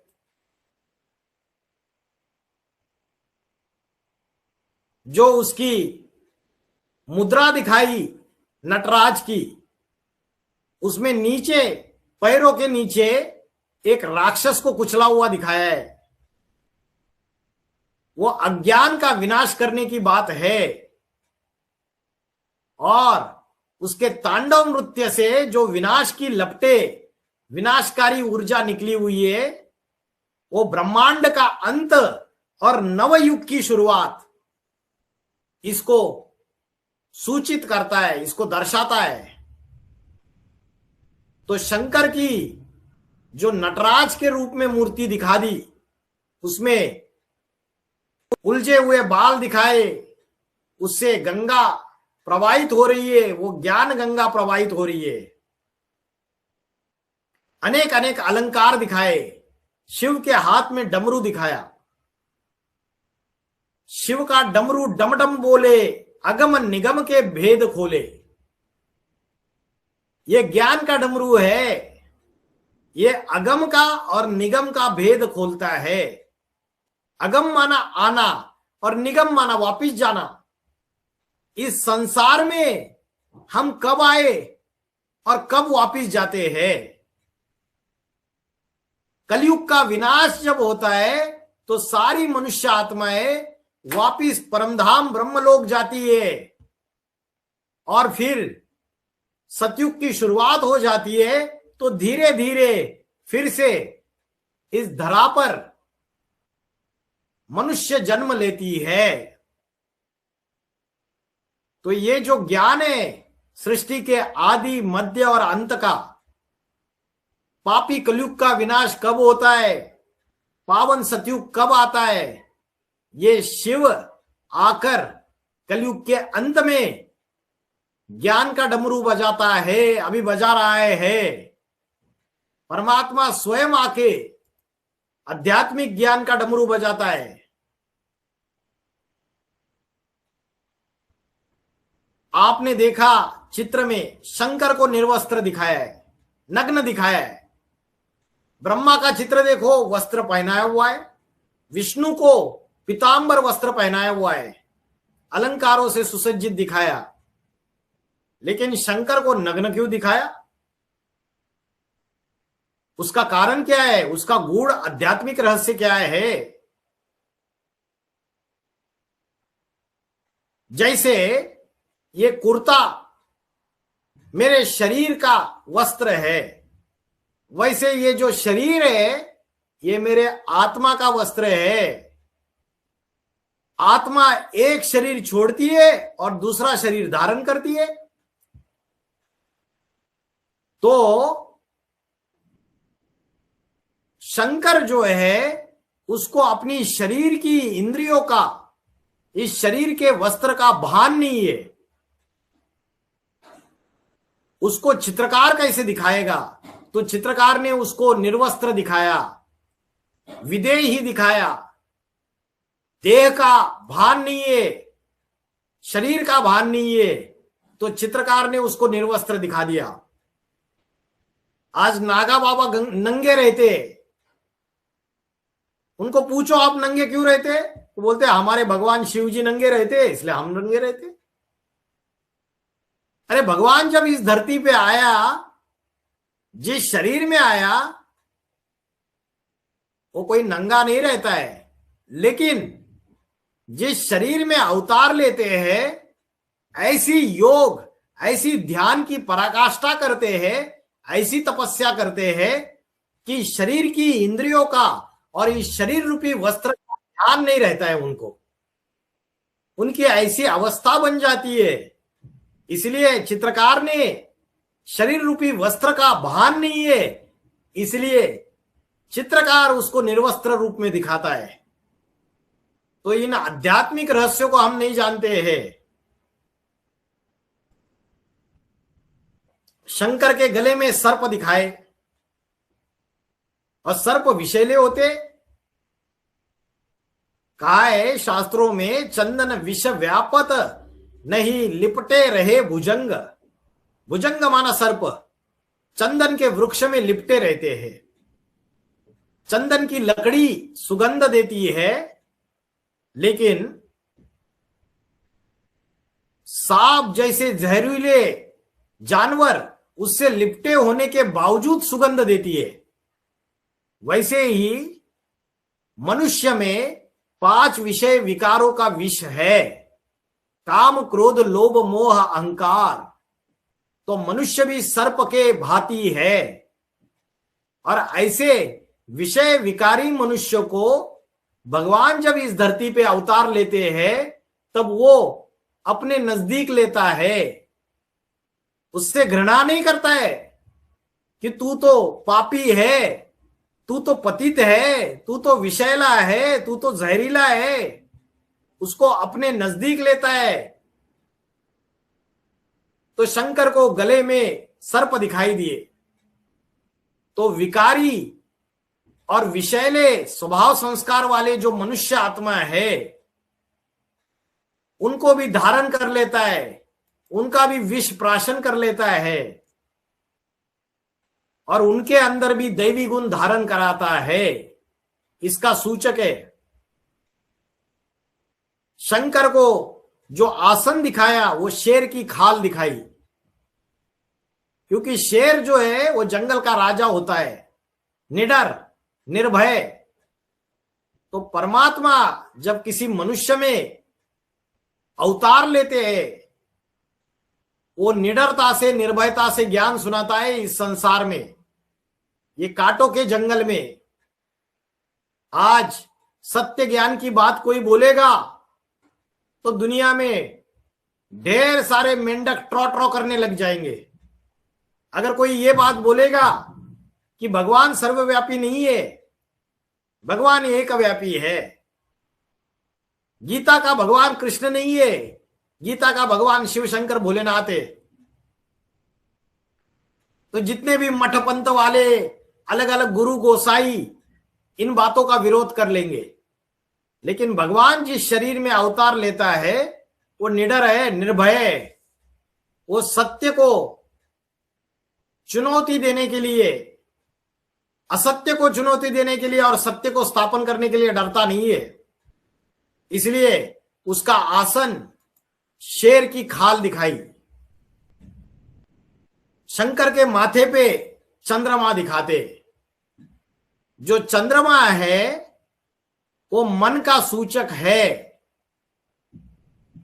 सोमनाथ, सोम माना चंद्रमा और नाथ माना उसको कंट्रोल करने वाला, चंद्रमा को भी कंट्रोल करने वाला। और चंद्रमा माना मन का सूचक है। तो भगवत गीता में बोला मन जीते सो जगत जीत। जिसने अपने मन को जीत लिया वो जगत जीत बन जाता है। और शंकर को कहते विश्वनाथ, शंकर विश्वनाथ कहलाते। तो विश्व का मालिक या विश्व का नाथ कैसे बनते? जरूर अपने मन रूपी चंद्रमा को कंट्रोल कर लेते हैं, मन को जीत लेते हैं पूरी तरीके से। भगवान शिव जिस मनुष्य शरीर में अवतार लेते हैं वो अपने चंचल मन को कंट्रोल कर लेते हैं, उसके ऊपर विजय प्राप्त कर लेते हैं। इसलिए शंकर के माथे पे चंद्रमा दिखाया हुआ है। फिर दिखाते समुद्र मंथन हुआ और समुद्र मंथन से हलाहल विष निकला। और जो हलाहल विष निकला उस हलाहल विष को सिर्फ शिव शंकर भोलेनाथ ने प्राशन किया। बाकी सारे देवी देवताएं डर गए, पीछे हट गए। तो ये जो हलाहल विष है ये काम क्रोध लालच मोह अहंकार, ये 5 विषय विकारों का विष है। इस विषय विकारों के विष को परमात्मा शिव जब आते हैं इस धरती पर तो मनुष्य के अंदर इन विषय विकारों को खत्म कर देते, सभी को मिटा देते। किसके आधार पे मिटाते? ज्ञान गंगा, ऐसा ज्ञान प्रसारित करते हैं जिससे अज्ञान अंधकार का विनाश हो जाता है। शंकर के हाथ में त्रिशूल दिखाया और त्रिशूल को 3 कांटे हैं, ये 3 शूल है। ये 3 शूल 3 गुणों का प्रतीक है, सतो प्रधान, रजो प्रधान और तमो प्रधान। सत्व, राजसी और तामसी। शंकर ने त्रिशूल एक राक्षस के ऊपर चलाया था, शास्त्रों में दिखाते हैं, उसका नाम है अंधकासुर। अंधकासुर में जब ये त्रिशूल चलाया तो अंधकासुर के अंदर जो निगेटिविटी थी, जो अज्ञान अंधकार था, उसका विनाश हो गया। तो ये त्रिशूल, जब दुनिया में राक्षसी प्रवृत्तियां बढ़ जाती है, तमो प्रधानता बढ़ जाती है, तामसत्व बढ़ जाता है, विषय विकार बढ़ जाते हैं, तो उन आसुरी प्रवृत्तियों का विनाश कर सत प्रवृत्ति की स्थापना करना, पावन सतयुग की स्थापना करना, दैवी गुणों की स्थापना करना, इसको दर्शाता है। शंकर को तीसरा नेत्र दिखाया, इसे शिव नेत्र कहते हैं। यह आत्मा का तीसरा नेत्र है, यह बुद्धि का तीसरा नेत्र है। आत्मा कहां रहती है? पता है किसी को आत्मा कहां रहती है? भगवत गीता में बोला है, ब्रोर मध्य प्राण आवेश सम्यका, भ्रुकुटी के मध्य में प्राण शक्ति स्थित है। यह आत्मा की शक्ति भ्रुकुटी के बीच में स्थित है। तो चंचल मन को अगर एकाग्र करना है तो आत्मा का ध्यान करना है। और शंकर को तीसरा नेत्र दिखाते, ये आत्मा का तीसरा नेत्र है, शिव का तीसरा नेत्र है, ये बुद्धि का तीसरा नेत्र है। तो परमात्मा शिव जब आते हैं तो सभी मनुष्यों को आत्मा का ज्ञान देते हैं। कहते हैं ये आत्मा का तीसरा नेत्र खोलो, आत्मा का ध्यान करो। आज हम जो मेडिटेशन करते हैं, ध्यान करते हैं, वो गलत प्रक्रिया अपनाते। शिव शंकर भोलेनाथ बताते हैं कि आत्मा भ्रुकुटी के बीच में स्थित है, आत्मा का ध्यान भ्रुकुटी के बीच में करना चाहिए। फिर शंकर को भस्म में रमाया हुआ दिखाया है। तो जैसे कोई मनुष्य मरता है तो उसका शरीर जलाया जाता है, तो जब शरीर जलाया जाता है तो भस्म सिर्फ रहती है, राख। वैसे ये दुनिया नश्वर है, जैसे शरीर नश्वर है वैसे ये संसार भी नश्वर है। झूठी काया, झूठी माया, झूठा सब संसार, ये सारा नष्ट होने वाला है। ये राख है, मिट्टी है। तो इस देह को प्रति जो हमारा मोह लगा हुआ है, इस भौतिक दुनिया के प्रति हमारा जो मोह लगा हुआ है, ये भौतिक दुनिया, ये संसार विनाशी है, ये शरीर भी विनाशी है। इस बात को याद दिलाने के लिए ये भस्म रमाया जाता है। शंकर का जो मंदिर होता है, शंकर की जो मूर्ति होती है, वो शमशान में दिखाते और लिखा रहता है मुक्ति द्वार। शमशान में जाके देखो, बाकी दूसरे देवी देवताओं को नहीं दिखाते, शंकर को दिखाते। क्योंकि जब सारी दुनिया का विनाश नजदीक आता है,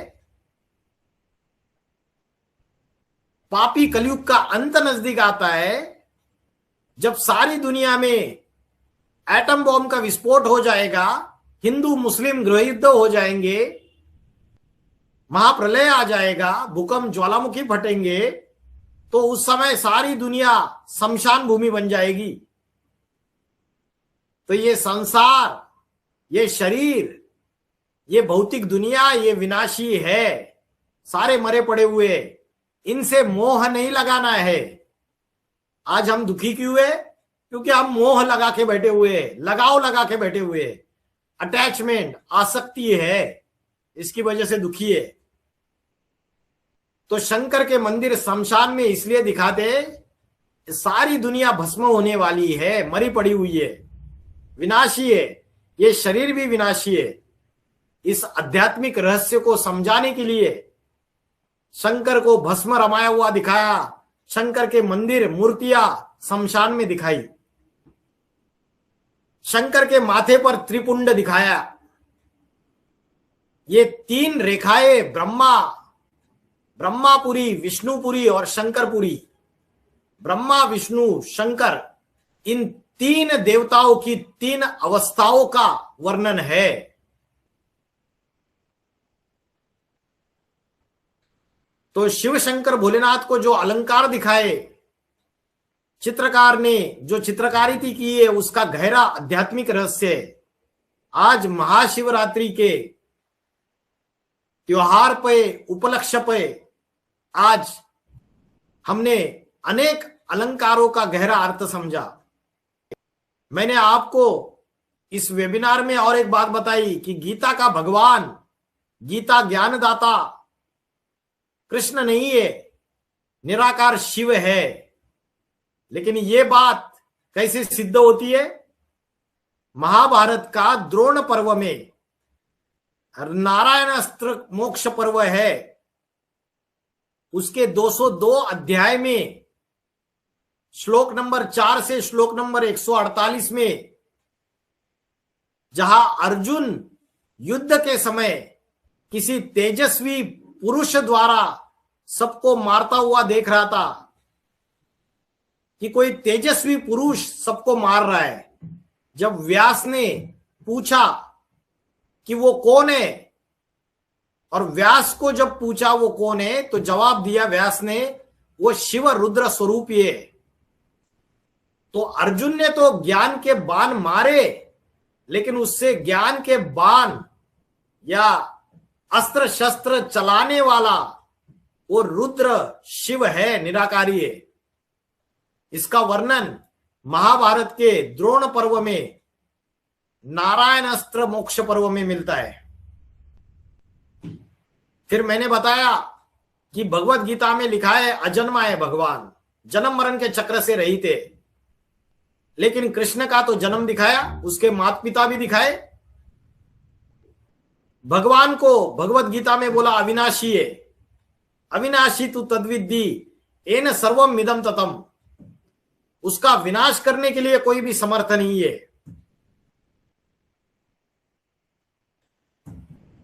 तो शंकर का शास्त्रों में कोई विनाश करते हुए कभी दिखाया नहीं, शंकर की मृत्यु भी नहीं दिखाई। लेकिन कृष्ण की भी मृत्यु दिखाई। कृष्ण को बहलिये ने पांव में तीर मारा और उनकी मृत्यु हो गई। तो अजन्मा, अविनाशी, ये सारे भगवत गीता के श्लोक निराकार शिव के ऊपर लागू होते हैं, ना ही कृष्ण के ऊपर लागू होते हैं। भगवत गीता में बोला कालोस्मी, मैं सारे संसार का विनाश करने वाला महाकाल हूं।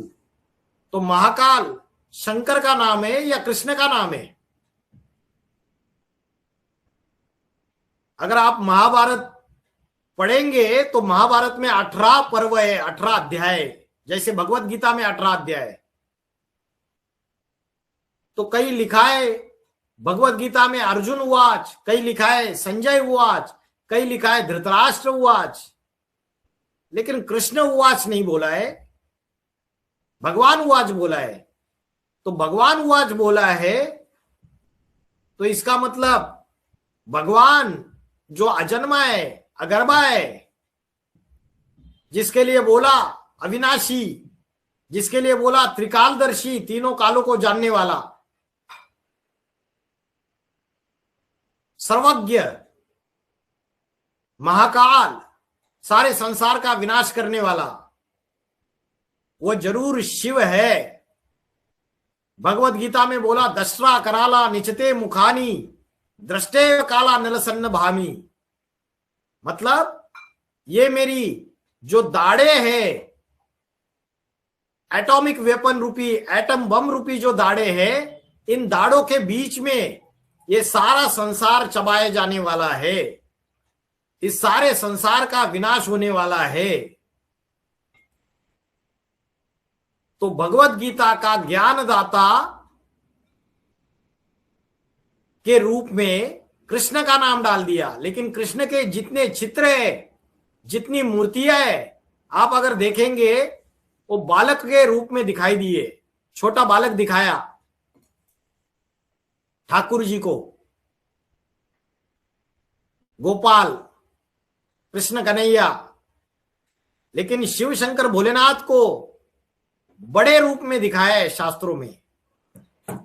तो बालक भगवान का पाठधारी नहीं है, जिसके द्वारा परमात्मा सारे संसार में गीता ज्ञानामृत बांटता है, वो शिव शंकर भोलेनाथ है।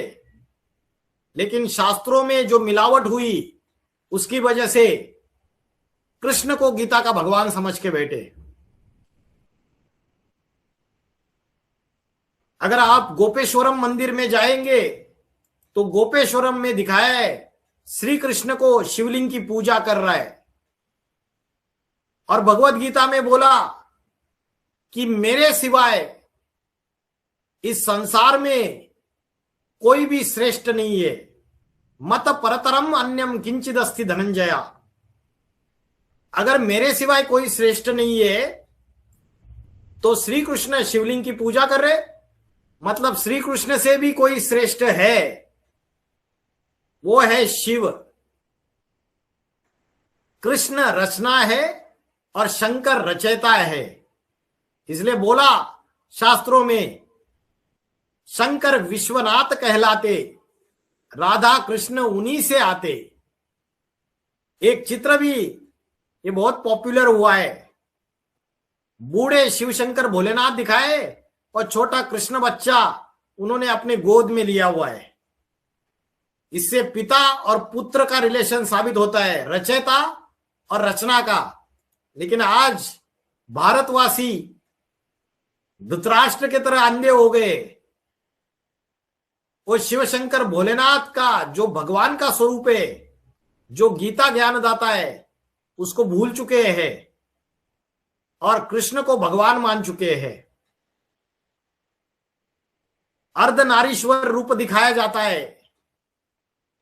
इसका मतलब वो जब आता है इस संसार में, अवतार लेता है, वो माता के रूप में प्रेम भी देता है, लव भी देता है, और पिता के रूप में लॉ भी सिखाता है।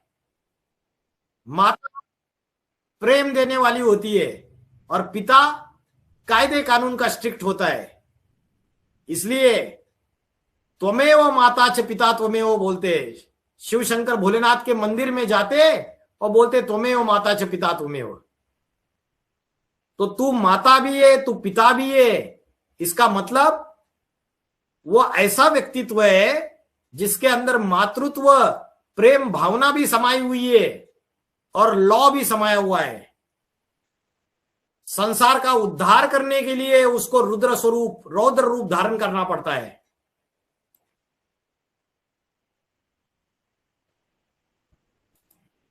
तो रावण राज्य का विनाश और सतयुग की स्थापना, ये कार्य परमात्मा राजयोग की शिक्षा के द्वारा कर रहे।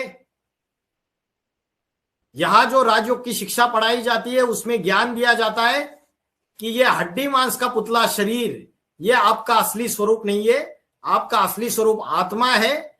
आत्मा भ्रुकुटी के बीच में रहती है। आत्मा का ध्यान रोज ब्रह्म मुहूर्त के समय 4 बजे उठना चाहिए और आत्मा का ध्यान करना चाहिए, जिससे आपके अंदर आसुरी प्रवृत्तियां, राक्षसी प्रवृत्तियां भाग जाएगी।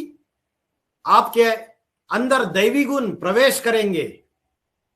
जैसे इस हड्डी मांस का पुतला जो शरीर है उसका भोजन है, वैसे आत्मा का भी भोजन है। आत्मा का भोजन क्या है, इस बात को हम भूल चुके हैं। आत्मा का भोजन है ध्यान और ज्ञान। ध्यान माना मेडिटेशन, योग, और ज्ञान माना आध्यात्मिक ज्ञान। रोज 1 घंटा, 24 घंटे में 1 घंटा अगर हम आध्यात्मिक ज्ञान सुनेंगे, स्पिरिचुअल नॉलेज सुनेंगे, तो अच्छे विचार हमारे मन के अंदर आएंगे और निगेटिव थॉट्स भागते जाएंगे। तो रोज 24 घंटे में 1 घंटा आत्मा का भोजन करना है, ज्ञान सुनना है, आध्यात्मिक ज्ञान। और दूसरा भोजन है ध्यान माना योग। आत्मा का ध्यान करना है। ब्रह्म मुहूर्त के समय उठकर आधा घंटा रोज भ्रुकुटी के मध्य में जैसे आकाश में सितारा चमकता है, वैसे आत्मा भ्रुकुटी के मध्य में चमक रही है। ध्यान करना है, आत्मा भ्रुकुटी के बीच में रहती है। इसका प्रमाण ये है कि हमारी माताएं बहनें यहां बिंदी लगाती है और पुरुष लोग यहां पे टीका लगाते हैं। ये आत्मा की निशानी है। भारत के ऋषि मुनियों को जब ये पता चला कि मनुष्य बॉडी कॉन्शियसनेस में आ रहा है, शरीर की इंद्रियों में फंसता चला जा रहा है, तो मनुष्य को ये ध्यान रहे, स्मरण रहे कि आत्मा यहां रहती है। इसलिए ये बिंदी लगाने की, ये टीका लगाने की परंपरा शुरुआत हो गई। और हम बिंदी तो लगा रहे, टीका तो लगा रहे, लेकिन आत्मा यहां रहती है, इस बात को भूल गए। तो भगवान शिव इस धरती पर अवतरित हो चुके। 100 साल का संगम युग है, पापी कलयुग का अंत और पावन सतयुग की शुरुआत। और पापी कलयुग को पावन सतयुग में परिवर्तित करने वाला परमात्मा स्वयं है। इसलिए भगवत गीता में बोला है, जगत विपरिवर्तते। विपरिवर्तते माना विरुद्ध दिशा में मैं इस पापी कलयुग को पावन सतयुग में परिवर्तित करता हूं।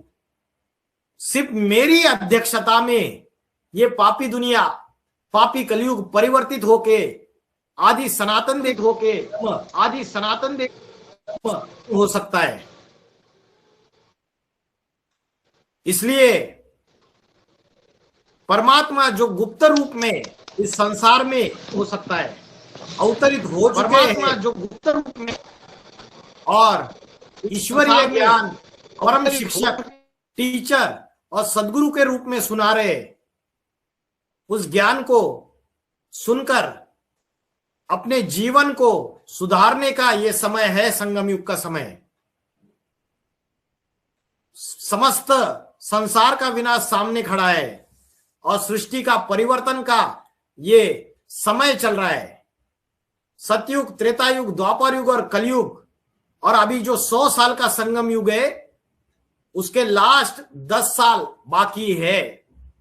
ये पुरुषोत्तम संगम युग है। इसमें पुरुषों में जो उत्तम उत्तम है, उनका सिलेक्शन हो रहा है। जो अच्छी आत्मा है, उनको स्वयं भगवान आके पढ़ाई पढ़ा रहे, आध्यात्मिक शिक्षा दे रहे, राजयोग की शिक्षा दे रहे। जिस राजयोग की शिक्षा के 4 सब्जेक्ट है, ये जो आध्यात्मिक विश्वविद्यालय है, इसमें 4 सब्जेक्ट पढ़ाए जाते हैं। ज्ञान, आध्यात्मिक ज्ञान, योग। योग का अर्थ है आत्मा को परमात्मा से कनेक्शन जोड़ना। तो पहला सब्जेक्ट है ज्ञान, दूसरा है योग, तीसरा है धारणा और चौथा है सेवा, निस्वार्थ सेवा, ईश्वरीय सेवा। तो ये 4 सब्जेक्ट अगर आप भी अपने जीवन में फॉलो करोगे, इसका अभ्यास करोगे, तो काम, क्रोध, लोभ, मोह, अहंकार, ये 5 विषय विकार भाग जाएंगे। राक्षसीय वृत्तियां खलास हो जाएगी और आने वाला जो नवयुग है, लक्ष्मी नारायण का राज्य, एक धर्म, एक भाषा, एक मत, एक राज्य, जो आने वाला है, इस नई दुनिया में आप भी आएंगे। तो परमात्मा का, शिव का अवतरण उत्तर प्रदेश में फर्रुखाबाद जिले में कंपिल नामक गांव में साधारण मनुष्य तन में हो चुका है। उनके द्वारा सृष्टि परिवर्तन का कार्य चल रहा है और शीघ्र ही इस संसार का परिवर्तन निश्चित है। ओम नमः शिवाय। ओम नमः शिवाय। ओम नमः शिवाय। ओम नमः शिवाय। ओम नमः शिवाय। बहुत बहुत धन्यवाद अमोल भाई जी। और आध्यात्मिक विश्वविद्यालय की तरफ से जो आज आध्यात्मिक वेबिनार आज शुभ अवसर पर महाशिवरात्रि के उपलक्ष्य में जो आयोजित किया गया, और जिन जिन श्रोतागण ने अपनी उपस्थिति जताकर ये शुभ और पावन जो महाशिवरात्रि है उसमें भाग लेकर जो अपनी उपस्थिति जताई, उनके लिए भी मैं धन्यवाद देना चाहूंगी आध्यात्मिक विश्वविद्यालय की तरफ से। आज वक्ता पीबी के अमोल भाई जी ने आध्यात्मिक वेबिनार में महाशिवरात्रि के रहस्य को उजागर किया। शिव शंकर भोलेनाथ के जितने भी अलंकार हैं उनके रहस्य को भी सरल भाषा में समझाया और दुनिया में शिव शंकर भोलेनाथ के जितने भी नाम हैं उनके नाम को भी बहुत अच्छी तरीके से उनका अर्थ बताया। तो मैं चाहूंगी कि जिसको ये वेबिनार पसंद आया हो, अच्छा लगा हो, तो अपने विचार रखें आज के वेबिनार के बारे में। आप माइक ऑन करके मधु मैम अपने विचार रख सकती हैं। और भी कोई जो है आज का वेबिनार कैसा लगा, कुछ अपने शब्दों में बताइए।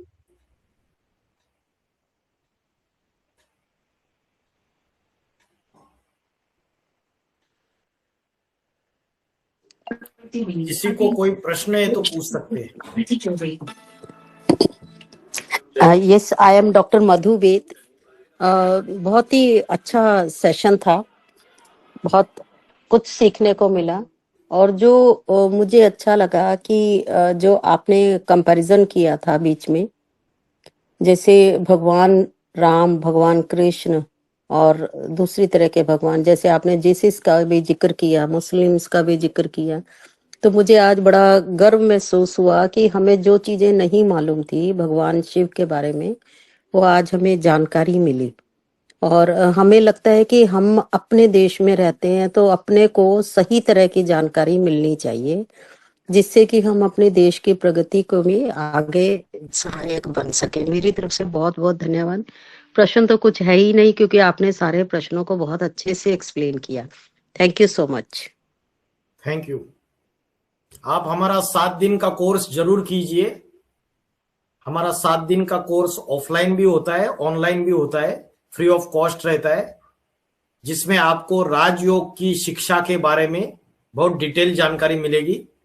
रोज 1 घंटा भी आपने आपका मूल्यवान समय अगर दे दिया, दिन में किसी भी समय, सवेरे 6 बजे से लेके शाम के 7 बजे तक, अगर कोई भी समय, कोई स्लॉट अवेलेबल है, आधा घंटे का, 1 घंटे का, तो उस समय हमारे टीचर्स आपके कोर्सेस कर सकते हैं। आपको जो लिंक आया है उस लिंक में नीचे मोबाइल नंबर्स दिए हुए हैं।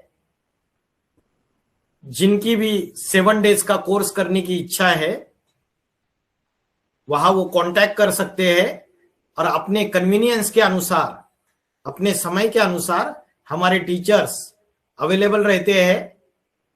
और जब आपका कन्वीनियंट समय है उस समय आप वो कोर्स कर सकते हैं।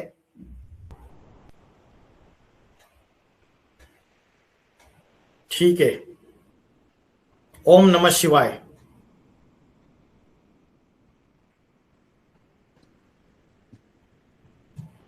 ओम नमः शिवाय। ओम नमः शिवाय। ओम नमः शिवाय भाई जी। ओम नमः शिवाय।